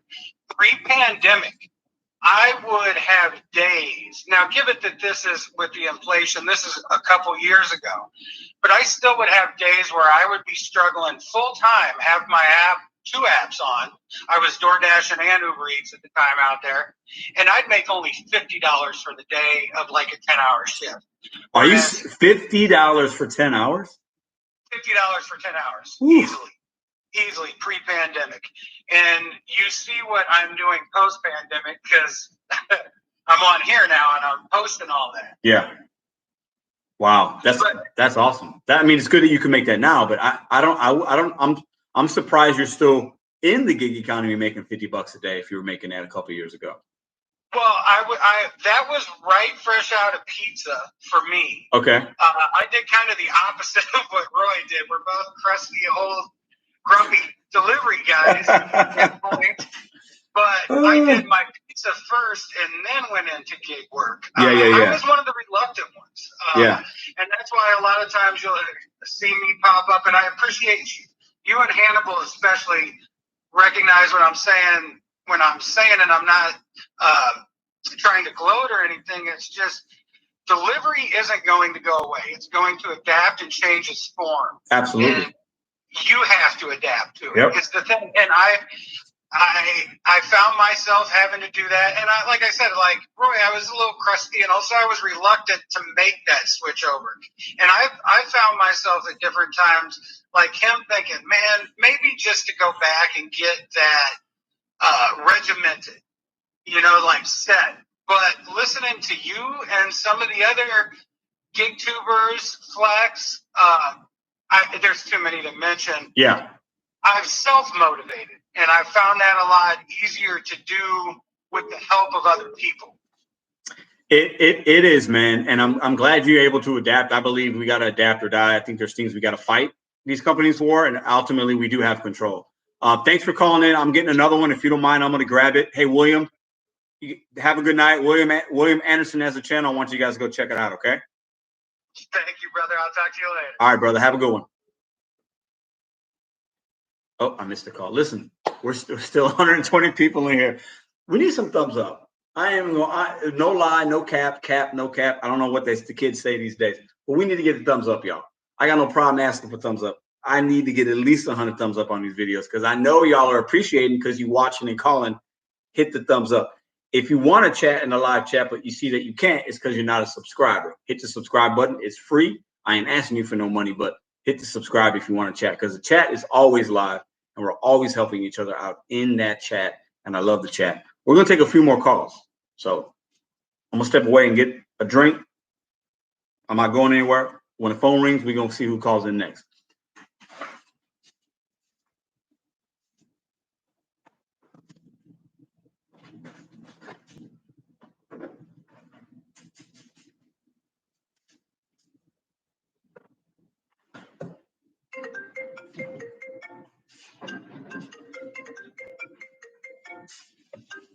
That was fast. You are live with Pedro Santiago. Who we got on the line tonight? Hey, Pedro, it's Anthony from Massachusetts. How are you? Anthony, how are you, my friend? What would you like to talk about? Hey, I just wanted to kind of run a couple of things by you. So I've been following your channel now for about, I want to say 4 months. Okay. And thank you. Learning so much. Thank you very much. It's been great. It's really nice. I think you're one of the only people I know that does the live DoorDash talk. So it's really nice. Thank you. Yeah, I've been, there's a lot of good channels out here, man. And I've started, I guess it's been maybe 6 months or I don't know, something like that. And I learned a lot from YouTube because I don't watch TV. And I thought I want to help other people. And I'm glad when I hear like people like you calling in or telling me in the comments or emailing me saying I've helped and like that, it's very humbling. If you don't mind, can I ask you a couple questions? Yeah, absolutely. So what apps do you use and how long have you been doing gig work? So I am currently only using the DoorDash app. I'm starting to think about dabbling in the Grubhub and Uber Eats and try the multi-apping. Okay. But I still feel like I haven't got DoorDash down to a science yet. And maybe you'll never get it down, right? Sure. That's kind of why you need to jump into the other ones. Yeah. And I've been doing the gig work, I want to say about 6 months now. Awesome. Okay. So you said Massachusetts, right? Yes. Okay. Would you say your market's busy? Big market, small market? I feel like that's probably big, right? It is. I'm in Western Mass outside Springfield, so 20 minutes north of Hartford. Unfortunately, they don't cross borders, right? You just stay in your state. So, I mean, it's still a pretty big area. It's 120,000 people for Springfield. So, okay. I mean, it's decent. It's not small, but it's not Boston big. Yeah, sure. I wasn't sure how close, that you were to Boston. I know that's a huge market, I would imagine. But so I would definitely recommend, when you know your market and feel comfortable with that DoorDash, and you're never going to really get it 100%, right? But as you learn your merchants, as you learn your streets, your what times to start, definitely when you're comfortable, having that second app will really maximize your profitability and the money you can make.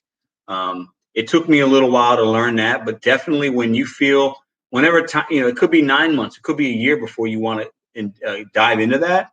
But I do highly recommend it, because you can really go from making, let's say, $100 a day to 125 as an example. And that extra $25 really begins to add up. And really, you're doing it for the same amount of hours that you're going to work. So I would really challenge you to think about that. Continue to learn your market. Continue to watch the videos, man. I try to give you guys whatever I can do. There's a lot of channels out there that have other perspectives, and maybe their market's more similar than mine is to yours. But I appreciate you calling in, man. Yeah, absolutely. Hey, and while I have you, can I run one more thing by you? Absolutely. I'm curious about this. So this just happened about 2 weeks ago. So all of a sudden, I went on DoorDash, started looking, out to Dash, and I was checking the promos, and it looked like they added a new area, right? All of a sudden, Stafford Springs, Connecticut popped up, and they have plus $5 promo going on for basically every hour of the day. Yes. Right? Yes. The moment it ends, another one starts. Yep. Now the thing is, right? If you didn't know that area, it's kind of in the middle of nowhere, Connecticut. Yep. I mean, how do you read into that? Is that one of those things where you kind of just have to drive out there and go check it out? Or is that one of those things where they're just really short of drivers? I mean, the thing is, there's not a lot of restaurants out there, right? This is a great question. Same thing in my market happened, and I talked to another fellow Dasher about a month ago. I'm in the St. Louis market, as you probably know. About an hour and 15 minutes south, there's a new market that opened up about a month ago. $5 peak pay, just like you, all day, every day, right? He asked me the same question, Pedro, you going to go down there? Like, you thinking about it?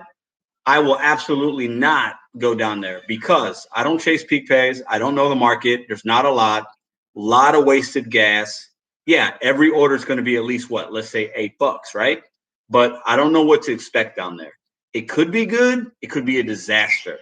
And for me to drive 2.5 hours round trip to possibly make good money is not worth it to me. I don't recommend it. That's a good point. Yeah.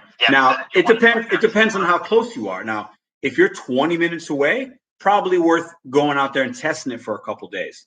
But if you're, this place for me is an hour and 15 minutes. For me, that $5 peak pay on each order, a lot of that's going to go to gas and my time. So for me, I would say no. But it depends on proximity. Well, thank you so much for the insight. I really appreciate it. And I know there's a lot of other people that are probably trying to call us. So many times the time here. So no problem, man. Thank you so much, Pedro. Really no problem. Appreciate it. Hope you do more of these. These are awesome. Awesome, man. Thank you. I appreciate you calling in. Thanks. Absolutely. Have a good night. All right, you too.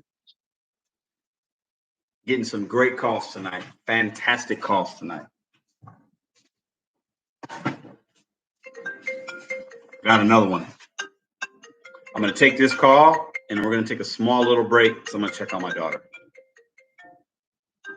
We got a call from, maybe I know who this is. This is Pedro de Santiago. Who do we got on the line tonight? Hey, Pedro, it's Brandon. I knew it was you, bro. I saw the location. I was hoping it was you. What's going on, brother? I'm good. How are you? I'm good, man. I'm good. What do you want to talk about tonight, man? I was just stopping in to say hi. I'm about to go out with friends, so just saw you doing this, so I was cool. You had the phones open. Hey, man, I thought when I saw the location, like I said, I was like, "Ooh, is this Brandon?" And I'm very happy it was. Hey, man, have a good time. Be safe. All right. For sure. Live your best life, man. I love you, brother, and I'll talk to you soon, man. You as well. Have a good night, man. All right, man. Thanks. All right. Bye. That is Brandon Larson. Young man, just graduated. He's betting on himself. He came to my St. Louis market driving through with a friend about 3 weeks ago. And what a fine young man. He gave us presents for my daughter and my girlfriend. And I talked to his mom on FaceTime. Brandon Larson has a Instagram account. He does photography. He's going to be betting on himself, trying to do he's going to be doing photos, and that's his passion. I wanted to go check out his Instagram, Brandon Larson Photography, I believe. If you type in Brandon Larson, Larsen in Instagram, you'll find him. I want you to go get this guy some love, guys. Awesome young man. When I saw the area that was coming in, I was like, I think this is Brandon, and I was right. So that's awesome. We're gonna take a couple more calls, but I want to go check on the daughter real quick.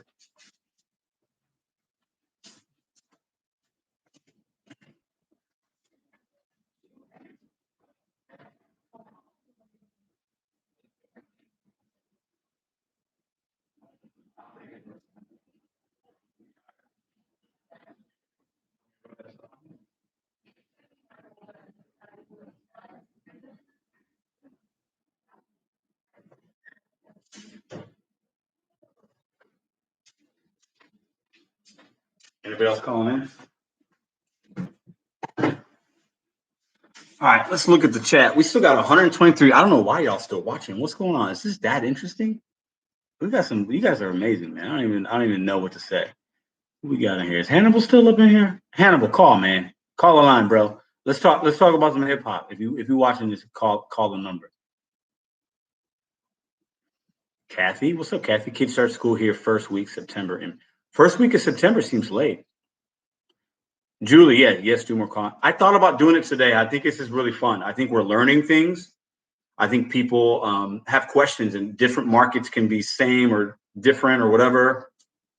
I think these call-ins can be valuable when they're done right, because we can learn stuff. And that's what, at the end of the day, you're either watching YouTube for two reasons. You're watching the entertainment, or you're watching to learn how to make money. And I think when we have these call-ins, we can learn how to make money.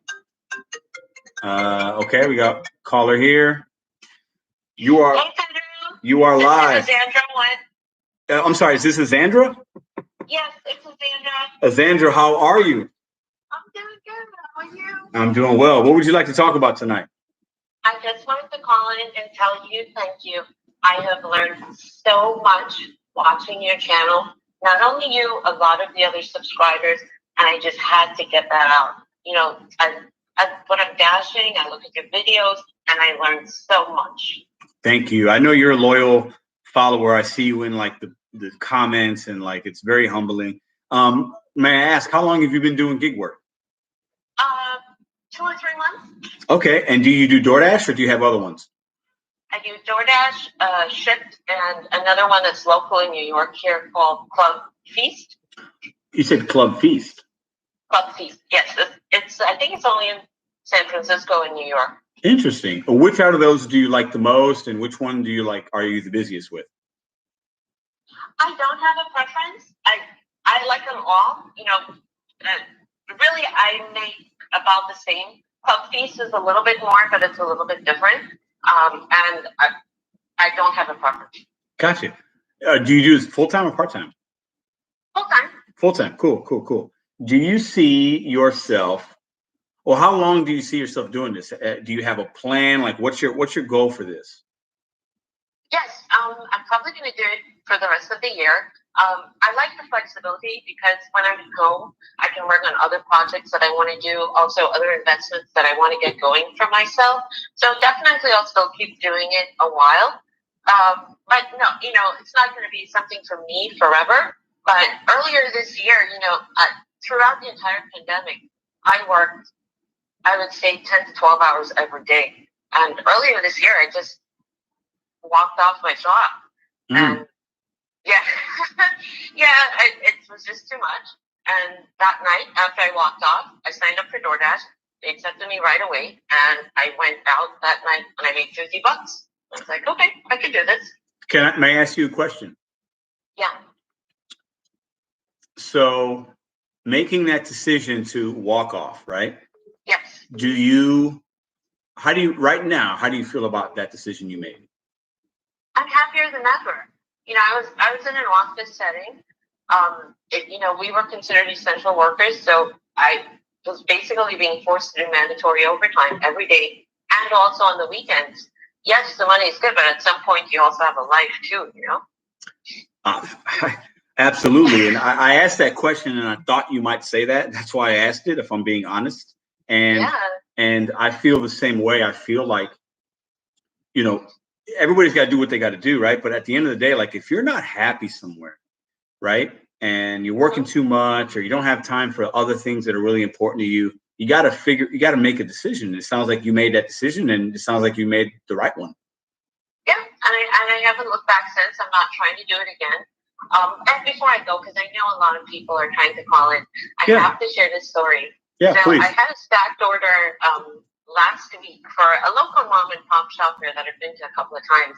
And when I got there, the woman gave me the stacked orders, and then she looked at me. I saw she had some cash in her hand, which I thought was kind of weird. But she said, would I mind taking another delivery for her? I was like, sure, why not? She said it's going in the same area.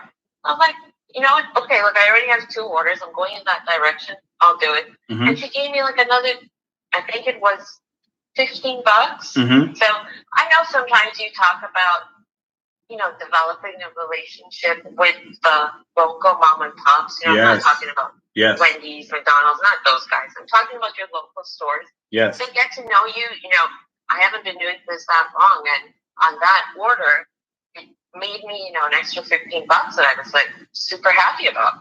That's awesome. I've never had anybody offer me that. And I think if it was a local spot, and I'm assuming they just like what they manually gave you the address, right? Yeah.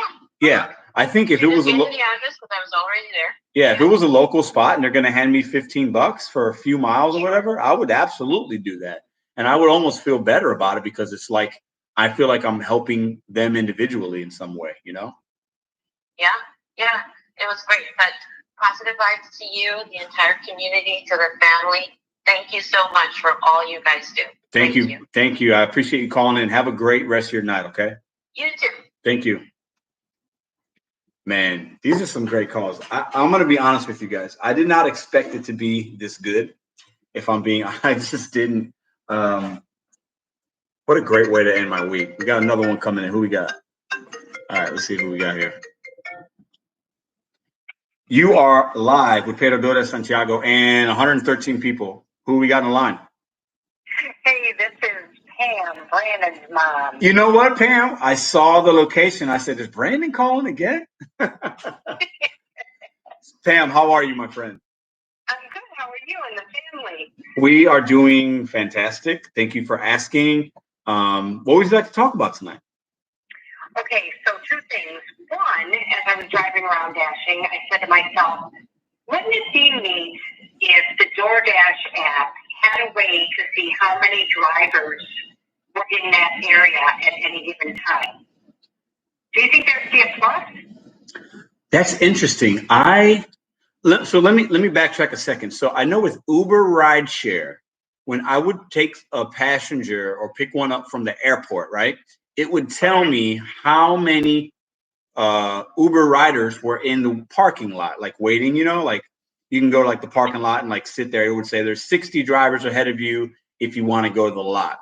And for me, that's really helpful, actually, because it tells me I'm not going because there's 60 people there, right?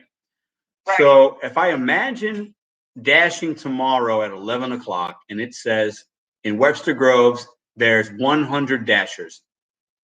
I don't know how big that number is. So I don't know how helpful that would be. You know what I mean? Like, I don't know, like, is 100 a lot? Is that not a lot? Like, you know? So for me, when I look at it, like I see peak pace sometimes as an indicator of maybe how many dashers there are. But I wonder, that's a very interesting question. Nobody has ever brought that up. What do you think? Given the fact that I dash in a smaller town just down the road from me, I would find it helpful because then I would know, because sometimes it's just very busy and I'm not getting anything. Yeah. So it would be nice to be able to look at that and see, okay, well, is it because there's so many other dashers out here or, you know? So I don't know. I thought it would just, to me, I think it would be helpful. Let me ask you a question. This is a 2-part question. So tomorrow, let's say you were going to dash, it's 11 o'clock. And you open this new option is on the app like you want, right? And it says one of 2 different things. One says there are 10 dashers in your area right now. And then the other one says there are 100 dashers. How are you dashing that day based on those two numbers?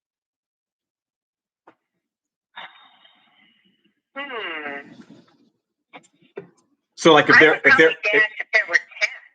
but 100 in our little area, that would be crazy. That'd be crazy, right? Okay. Well, it just wouldn't work. Our area is way too small. I wonder why there were 100 other people out there in that little town. Interesting. So for you, if you woke up tomorrow and it said there's 2 dashers, that might tell you there's money to be made, right? Because there's like only 2. Absolutely. Yep. Okay. That's exactly it for me. So if it told you there was 20, that might tell you, oh, I might not want to work because there's too many people. It would give me an indication ahead of time that I would probably be sitting around a lot. Interesting. So for me, and then I could use my time wisely to maybe do another app or just not go out and waste my time that day. Yeah. Even though you're sitting there, like say if it's not a hot day and you're just sitting there, you turn off the car, it's still your time. Yes, it is your time. Yeah, absolutely. And your time is valuable. So. Yeah, absolutely. And I think this is an interesting topic that nobody has brought to me. And for me, I think it would help dashers make informed decisions, which is great for us. But I think for DoorDash, it would be like bad, because if I see there are 100 people tomorrow on a Monday, I'm like, ooh, I'm not turning it on, because I'm like, I'm not gonna make any money, right? So then that might deter me from dashing, and then I might not take the couple orders that DoorDash would give me, and then those couple orders maybe don't get delivered, or they get delivered late by the other 100 people. But so for me, it wouldn't serve DoorDash good, but it would definitely serve us good. Exactly. And then another thing on my mind, now it's getting darker earlier, but when I do go out at night, I can't believe how many customers will not turn on their porch light. I just got a rant about that. It's ridiculous. I'm pushing my phone light and I'm like shining on addresses. I'm like, oh, somebody's gonna call the cops. I just know it. It's crazy. Like, I think for me, I don't stay out really late. But last night was the first time in months that I was out when it was like considerably dark. And I was out because I was like, the money was to be made. I knew I was probably not going to work today, or I didn't want to. So I was like, I'm just going to stay out because they're sending me good offers. But I noticed about half of my drop-offs after it was dark were like, there's no light, and like, I know my area kind of well, but it's still, you would think people would be helpful and considerate. But I think people just order food. It's convenience. We're a little bit spoiled, and we just don't even think about that. You know what I mean? Like, we're just like, they expect us to like be mind readers, and they don't give us gate codes, and you know what I mean? Like, they don't answer the phone or the text when we know we have their food. Like, they know we have their food, and like, we got a text message. They don't like. So I think some people are just like oblivious to common courtesy. Yeah, it's like you just placed the order. What hole did you fall into? I'm trying to tell you I can't find your house because you won't turn on the porch light, and you're gone. You checked out. I don't get that. It's but crazy. The concern with this is, with winter coming, it's going to get way darker way earlier. Yeah. And so even if we're 4:35 o'clock, it's dark. Yeah. In the dead of winter, and it's like, dude, you got to turn your porch light on, man. I think I think the one thing that, and I delivered a lot in this past winter, right? So I started doing it full time in January. So January, February, March in St. Louis, we get a lot of snow. And when it would snow, the peak pay would hit, and I would get in my car and make good money. I had no problem delivering in the snow. But I noticed some people shoveled, some people didn't. Some people had porch lights on. Some people didn't put salt down, so it was slick, and you had to be super careful. And I think what I learned is, and what I would share with the community is, coming into when it starts getting darker, and if I'm out and if it's snowy, I'll probably, and it might not help, but it might help, send a text message. When I get the food, I'll send them a text saying, on my way, and if it's dark, I'll say, a porch light would be appreciative so I can give you your food quicker, or if it's like bad weather, you know, I might say something and maybe it'll help, maybe it won't. But at the end of the day, like that might be something I might be willing to incorporate just to help myself. I thought of that as well. Again, it's common sense. You wouldn't think you'd have to do that, but right. I mean, I had a lady last night. It's like I'm like I said, I'm shining the light through the yard, and I'm like, oh my God, I'm in the wrong yard.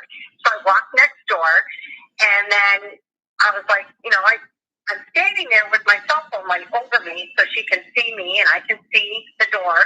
Yeah. I ring the doorbell. She comes to the door, and I'm like, oh, okay, cool. She'll flick on the light. Nope. Opens the door. Oh, thank you. And shuts the door. I'm like, wow. It's crazy. Like, where is the common sense? So I think it's not. I don't think it's the majority of people that do that, but I think it's enough. And I think they're just the kind of people that. Okay, I'll leave you with this thought, and tell me if you agree. I think it's the same person that does that is the same person that goes to Walmart and doesn't return their cart to the cart corral. Oh, yeah. You know what I mean? Like you got the cart and you just leave it in the middle of the road and you don't care about anybody else around you and you don't care if that cart hits another car. I think it's the same. I think it's the same kind of mentality. Oh, yeah. Yeah. They're out there. They're out there. Yeah. So that's what was on my mind tonight. And anyways, I think this call-in thing is absolutely cool. I don't know why we didn't think of this, but anyway, man, you're rocking it out. Thanks. So good for you and good vibes, and we'll talk to you later. Appreciate it. Have a great week, okay? You too, hon. Thank you. Bye-bye. You guys are great. We're going to do 2 more phone calls. I know I can't get everybody. I know some people are calling. I got to hit the decline because I don't know how to work if I hit accept and it like puts the other person I'm talking to on hold. So we're going to do 2 more calls. I think this might be a new thing that we do every other Sunday. I don't know, guys, but I like it. We've already been at 2 hours. There's still over 100 people in here. You guys are amazing. I think we're helping. We're talking. We're vibing. We're ending our week together. It is 11 o'clock. We still got people in here. That tells me that you guys like this kind of stuff. So if you guys are vibing with me, I'm going to continue to do it. Let's see if we can get 2 more people to call. Try. I'll tell this person. Okay, let's see if we can get somebody.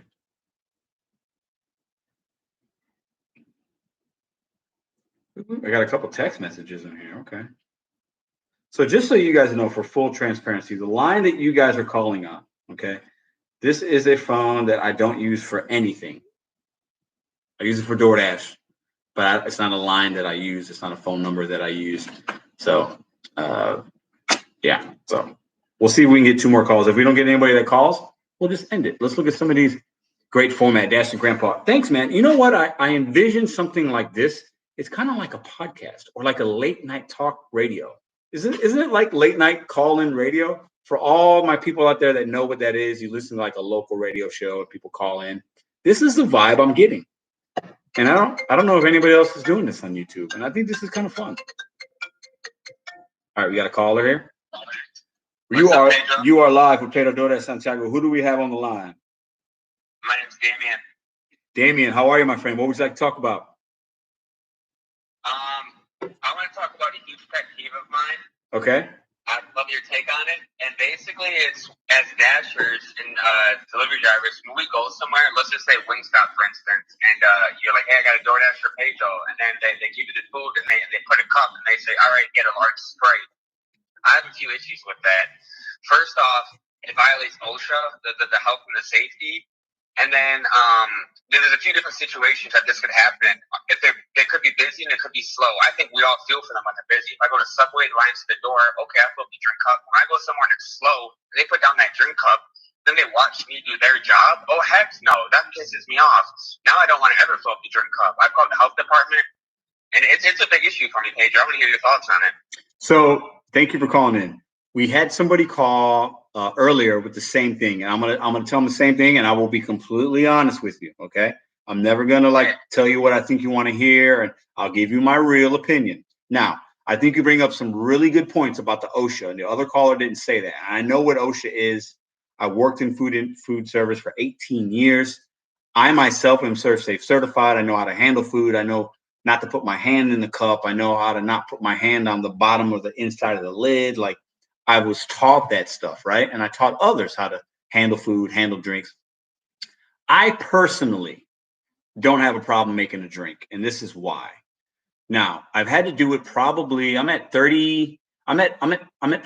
4,000 total deliveries. I've had to make a drink about maybe a dozen times. So not a lot. So maybe that's why I have this opinion, but you know, I've had to make them.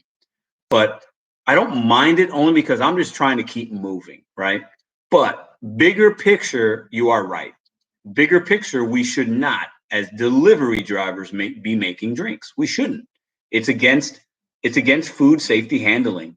If the health department was standing there when the Taco Bell girl gave me that drink cup, the health department would have an issue with that. And they could be cited. The A could be taken off the door. They could give them a B rating. They could be, you know, shut down possibly. So you bring up a really good point as far as technicality is concerned. Okay. But for me as a driver, if I just need to keep it moving. So that's my opinion on it. But I want to hear you talk more about it. Yeah, I appreciate your take. And so where I'm from, Pedro, I've had to fill up, you know, 5, 6 in a day, you know, because Wingstop does it where I'm at, you know, every single time for the most part. Certain other places, it's common at Subway. And my whole thing is I don't mind helping a brother out, you know, especially when they're working. And, you know, the first time it happened, you know, at Subway, they're busy. I don't even think twice. I do it, it's no problem. But then when I go places, and there's a few different situations. If I'm already waiting for the food, that's kind of one thing. But sometimes the food's ready. They appear to be slow. They're just standing there. Like, all right, 2 Sprites and an iced tea. And it's like, dude, this is your job. Now you're costing me, you know, 2-3 minutes. And if everyone does that, that's 30 to 60 minutes a day to fill up drinks. And you already have to wait for the food. Yeah. No, you bring up a good point. I think, and for me, it can be very situational. Now, I do a lot of Wingstops. I have never been asked at a Wingstop to make a drink. So it could be very location specific in how the manager wants to run that operation. But I have been asked to make drinks at Taco Bell one time, happened like yesterday, actually. And then I have to sometimes make them at Firehouse Subs, but it's very infrequent, right? And for me, like you're saying, yeah, if they're busy, I get it. Cause like I worked in the industry, like, you know, like you want to keep it moving. They're doing other things. But like, yeah, like if somebody hands me a cup and there's 3 people there and they're twiddling their thumbs, hey, you should do your job. You know what I'm saying? Like, come behind the counter, fill it up. Now, I will say this from somebody that's coming from somebody that managed restaurants, right? I understand why they don't make it immediately because that drink could get watered down, right? Like if I get an order, I don't know when the dasher's coming, right? So I don't want to make it too quick because it's going to get watered down. It just is like that's what's going to happen. So I understand why they wouldn't make it immediately, but when I get there, they should make it. So I totally get what you're saying. All right, I appreciate it, Pedro. I got many things to talk about, but I don't want to take up too much of your time. Maybe next time. Hey, definitely call back next time, man. This will definitely be something we do again, my friend. All right, bro. Have a good night. Thanks, man. You too. Some great calls. All right, we're gonna do one more, maybe 2. I don't know. We'll see. I know we're gonna at least do one more. We still got 113 people in here. 124 thumbs up, man. You guys are humbling. Anytime. Oh, okay. So let me look at some of these these comments we got in here. Mr. Flex is in the house. What up, Mr. Flex? I'll call next. Oh, go ahead. If you can get through, call it up. Oh, so Mr. Flex is calling on the main line because he's got the main line. Mr. Flex has got the main line number. What's up, brother? Can you hear me? What up? What up, man? How you doing? I'm all right. Just stuffing myself with some pizza. Just wanted to say a couple words with the drink thing. Go ahead, man. I think it's an ego in people sometimes. Like, they say, like, hey, here's the cup, fill up the drink. And like some people like look at it, I'm like, are you fucking shit? Oh, I apologize. You're good. No, you're good. Talk yourself, man. Go ahead. And some people just go like, are you serious? Are you kidding me? Like, this is your job, blah, blah, blah. Like, we all know it's their job. Sometimes they can be busy. Sometimes it could be just a jerk off behind the counter, you know, knows that you're a dasher, you know what I mean? Like, here's a drink. But at that point, just grab it, boom, done, you're out the door. Instead of them, you know, stumbling their ass, walking, you know, getting themselves to the drink, throwing that thing out, giving it to you. That's gonna waste your time. That's a good point, man. And like I said, like I literally did a Taco Bell order yesterday. I talked about it in the beginning of the live, and they handed me the cup. I knew it was a Tropicana pink lemonade. The machine was 5 feet to my left. It probably took me 10 seconds. Yeah. And I was like, I'm moving and grooving. I'm onto that delivery, and I don't want to waste time. So I think I know a lot of people they're really passionate about the drinks, and I get it. But I think maybe it could be ego, like you bring it up in some ways. It definitely is. It brings out the ego of people. You know what I mean? Like, oh, I'm not supposed to be doing your job, type of thing. You know what I mean? Yeah. Instead, guys, just when they hand you a cup, you just ask them. You're like, "Is there a third one for me?" That's interesting. Is there another one for me? You know so okay, let me ask you this: is that what you say? You know what I mean? Like, just joke around with them. No, but no biggie. And you'll get a drink out of it. Yeah. So when you say that, Flex, how many times do they give you a cup for yourself? I got in some wings today. Really? Yeah. So listen. Mr. Flex is dropping. If people watch my stream, you know, people take care of me. Mr. Flex is dropping knowledge, guys, and Mr. Flex is out here a lot more than most of us, guys. Trust me. If you guys watched me earlier today, I'm waiting for this freaking video to upload so I could download it and upload the portion of it. The support agent, damn, she was misleading people, like misleading bad, telling me like bad information, lying to me, like straight up lying to me. You said the support agent was? The support agent and the supervisor. From DoorDash? From DoorDash, bro. Oh, man. So hold on. You said, is that video going to come out tomorrow? All right. Yeah. Okay. I can upload it. Yeah. I'll be looking for that. It's like, I'll tell you what it is. Those orders that show up plus $2 on time, let's say $30 plus $2 on time. This freaking lady, man. Oh, my God. You have to end your shift so the system could process it, and it will get you $2 extra. And then she was telling me that it's already included into the $30, you know. So really, yeah, dude. She was like telling me all kind of bad information instead of like processing that payout manually, which they're supposed to do. Yeah, she was telling me all kind of negative shit instead of like just processing it. I don't know what you think, but I feel with the support agents, okay, I haven't had many bad experiences when I've had to call. I think overall they're nice. They're reading off a script. I know that 100%. Most of them do read off a script. Yeah, they do. Believe it or not, I was on the phone for 2 hours. For how long? 2 hours. Why 2 hours? Why'd you wait? Why'd you give him that much time? It was just me and the supervisor just bullshitting back and forth. Okay.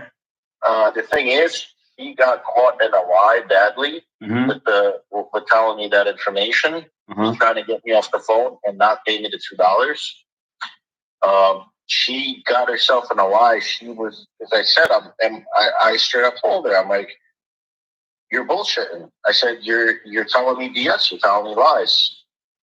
I said, I'm recording this conversation as well. And she's like, oh, I'm recording it too, and this and that. I'm like, yeah, I'm recording this, and I've been documenting this shit. Like, that's crazy. It's not the first time. That's crazy, man. Yo, she got scared, bro. She ended up processing the shit. The fucking, I apologize again, Jesus. It's okay. The supervisor herself telling me that she has to get a permission from a higher up team to process the $2. For $2. Yeah. That's comical. in my opinion. That's what I'm saying. Like once you hear it tomorrow or whenever I upload it, it's ridiculous. So let me ask you a question. Hold on. Did you get? And I told her, I'm like, I could have like hung up the phone like an hour, like 30 minutes ago when I was calling her. Like I could have hung up the phone. I could have called another agent. I would have got paid my $2 already. But I'm like, I'm doing this out of a principle because you're spreading fake information. You're telling drivers false info. Well, I don't think she. Listen, I'll say this, bro. I don't think she understand that who she was talking to, and you weren't gonna. No. You see what I'm saying? You know what I'm saying? Like she. Her, bro. I gave her a fucking warning. I said I have over 13,000 deliveries under my account. This is not my first time calling for $2. And I gave her the last reference number that I manually got paid out because she's like, I want to see, the last agent that manually paid you. I'm like, yo, hold on a minute. You don't have information on your end of as a supervisor. You don't have any kind of information. Who paid me? Why they paid me? For what? And what's the reason? Yeah, I do, but I wanna. I'm like, instead of stretching the shit, here's the numbers. That's crazy. Pull it up. She pulled up the screenshot from 2 days ago, from 3 days ago. I'm sorry, from like 3 days ago. That I never called for. I never called for that. Oh no. I apologize. Not that one. The one I never called for was from yesterday. Mm-hmm. So she pulled it up and she's like, yeah, and this and that, and it was so crazy, bro. You just had to. I wish I could reach out and smack her through the phone. I would have done it. That's nuts. Hey, I appreciate you sharing that with us, man. I'll be looking for that video the next couple of days, brother. Yeah, for sure, man. Pedro, you have a good night, man. You too, man. Everybody else, I'll catch you guys later. Appreciate you, man. Appreciate you. Later, brother. For those of you that don't know, Mr. Flex has a channel, but I'm sure you all know that. All right, so I'm gonna do one more call if somebody wants to call. If somebody can get a call in the next couple of minutes, we'll take it. If not, we will call it a night. We're at 2 hours and 16 minutes. Still got 98 people in here. That's crazy. If you want to be, if you're in the top chat, you should be a subscriber, which is nice. If you're not subscribed, hit the red subscribe button. I got no problem asking for subs because I feel like I can bring good positivity and some good things to this community. So if you're watching and you ain't a sub, what you waiting for? Join the family, as my brother UDM says, and vibe with us. So let's see if we get one more caller. If not, we'll call it a night. This has been a fantastic way to start the call-ins. This has exceeded my expectations. I think we've talked about some good topics. We've talked about cups, the Uber timing thing. We've talked about customers not leaving lights on for us at drop-offs. We had a caller call in, just to say hello a couple times. Like we've had some content creators call in. We had UDM call in and talk about his piece on the timing and how it's always kind of been like that and what you can do and strategize and how you should be accepting these orders. And maybe you really don't need that 10 seconds and you can make that decision in just 5 seconds or so. So I think we've had some really good conversation. Today's Sunday, so I hope your week was well. What are you going to do this coming up week? What are you doing to bet on yourself? Are you going to strategize? Are you going to multi-app? I want you guys to think about that in the week coming up, right? For me, my week always ends on Sundays. For some people, it starts on Sundays. For me, it ends on Sunday, starts on Monday. I know calendars sometimes say different, but that's how I rock. So I just had a really good week. I worked 6 days, made good money. I've been multi-apping the last 3 days, to where I got both on at 2 different times. Maybe 3 different times in the last 3 days. I had 4 orders in my car at one time. 2 from Uber Eats, 2 from DoorDash, going in the same direction. It worked out really fantastic. I was able to make really good money. You have to, just a quick disclaimer, you got to know your market. If you're new, you can't do that. If you're new and you're multi-apping, you got to make sure you turn one off or pause it, whatever. For me, I know my market really well. I know the merchants really well. So when the orders come in like that, I feel pretty comfortable and confident making the decision to take it or not take it. And if they're going in the same direction, I'll say yeah, and I'll do it. So let's see what we got in the live chat. What you have, Pedro, thoughts on people who drive with kids? Ooh, good question. Oh, man, I don't know. This is my thought. I understand why people would do it. I'm not going to, shame somebody if you're a single mom or dad and you have to make that money and dash with your kids. My dad had like 5 jobs at one point when we were like 11 and 12, and he'd have us on the weekends and he would throw newspapers out of the van and he would do that with us. And he was spending time with us, but also working because he had to. So mad respect to people that have to do it. I think it can get you in trouble if you don't do it the right way. I'll say that. It could be distracting. It could be, somebody might see that you got your kids with you and how they're acting in the car. I don't know. It's touchy. And I don't know what the TOS says about that, if that's even okay to do, but it's not something I would do. You run a good channel, man. Thank you. What other podcast shows or YouTube interview channels have you been on besides Chad? Oh, Craig, good question. So Chad interviewed me, Tanner Markley, Blake Moore from More Finance. I did a video for the rideshare guy. It wasn't an interview, but I did a video for his channel. I do videos for Pete from Pay to Drive. I do every other week or so. I give him a clip and he uses on his channel. But as far as interviews, Chad, More Finance, Tanner Markley. I think I'm missing one. I feel like I was on one other interview. I can't remember. Those are the 3, I think, though, actually. Yeah. Good question. Pedro, it would be nice if someone from DoorDash or Uber listens to this call tonight. Yeah, it would be. We're going to do a GiG conference next year, and we're going to make some of that happen. Dude, I think you could pull in a lot more people in conference. Always love the positive vibes. I think we might. We'll chat on replay. Fun night. We're going to end it on this note. You guys have been fantastic. Don't forget to hit the like button and also comment after the video about how you like the video, or let me know what market you're in. Let me know if you're going to be coming to the GiG conference once we set that up. It's probably going to be next July, end of July, 2022. We're going to set it up. Myself organizing it, but getting the help of other GiG creators. We're going to do some live streams talking about it. So put in the comments below after this video. Listen, I asked for that because I'm really, this channel means a lot to me. I want to get it out to the community because I feel like it can help. I feel like the people that follow this channel are very positive and offer good things to the community. So when I talk about asking for likes and comments, it's not for a self-service thing, it's for the community. So I have no problem. I have zero humility asking for support when it comes to that. I'm not asking for money. I'm asking for support. And you guys are fantastic. We're going to end it on that night. The Discord, Mr. Fleck. Yeah, we'll talk about that because I have a Discord, but I haven't really used it at all. But I know a little bit about it and I know you know about it. So I'm going to hit you up probably the next week or two and get your advice on that. You guys are fantastic. Hit the like button on the way out. It's all good. I'll see you guys on the video I'll have coming out tomorrow. Deuces.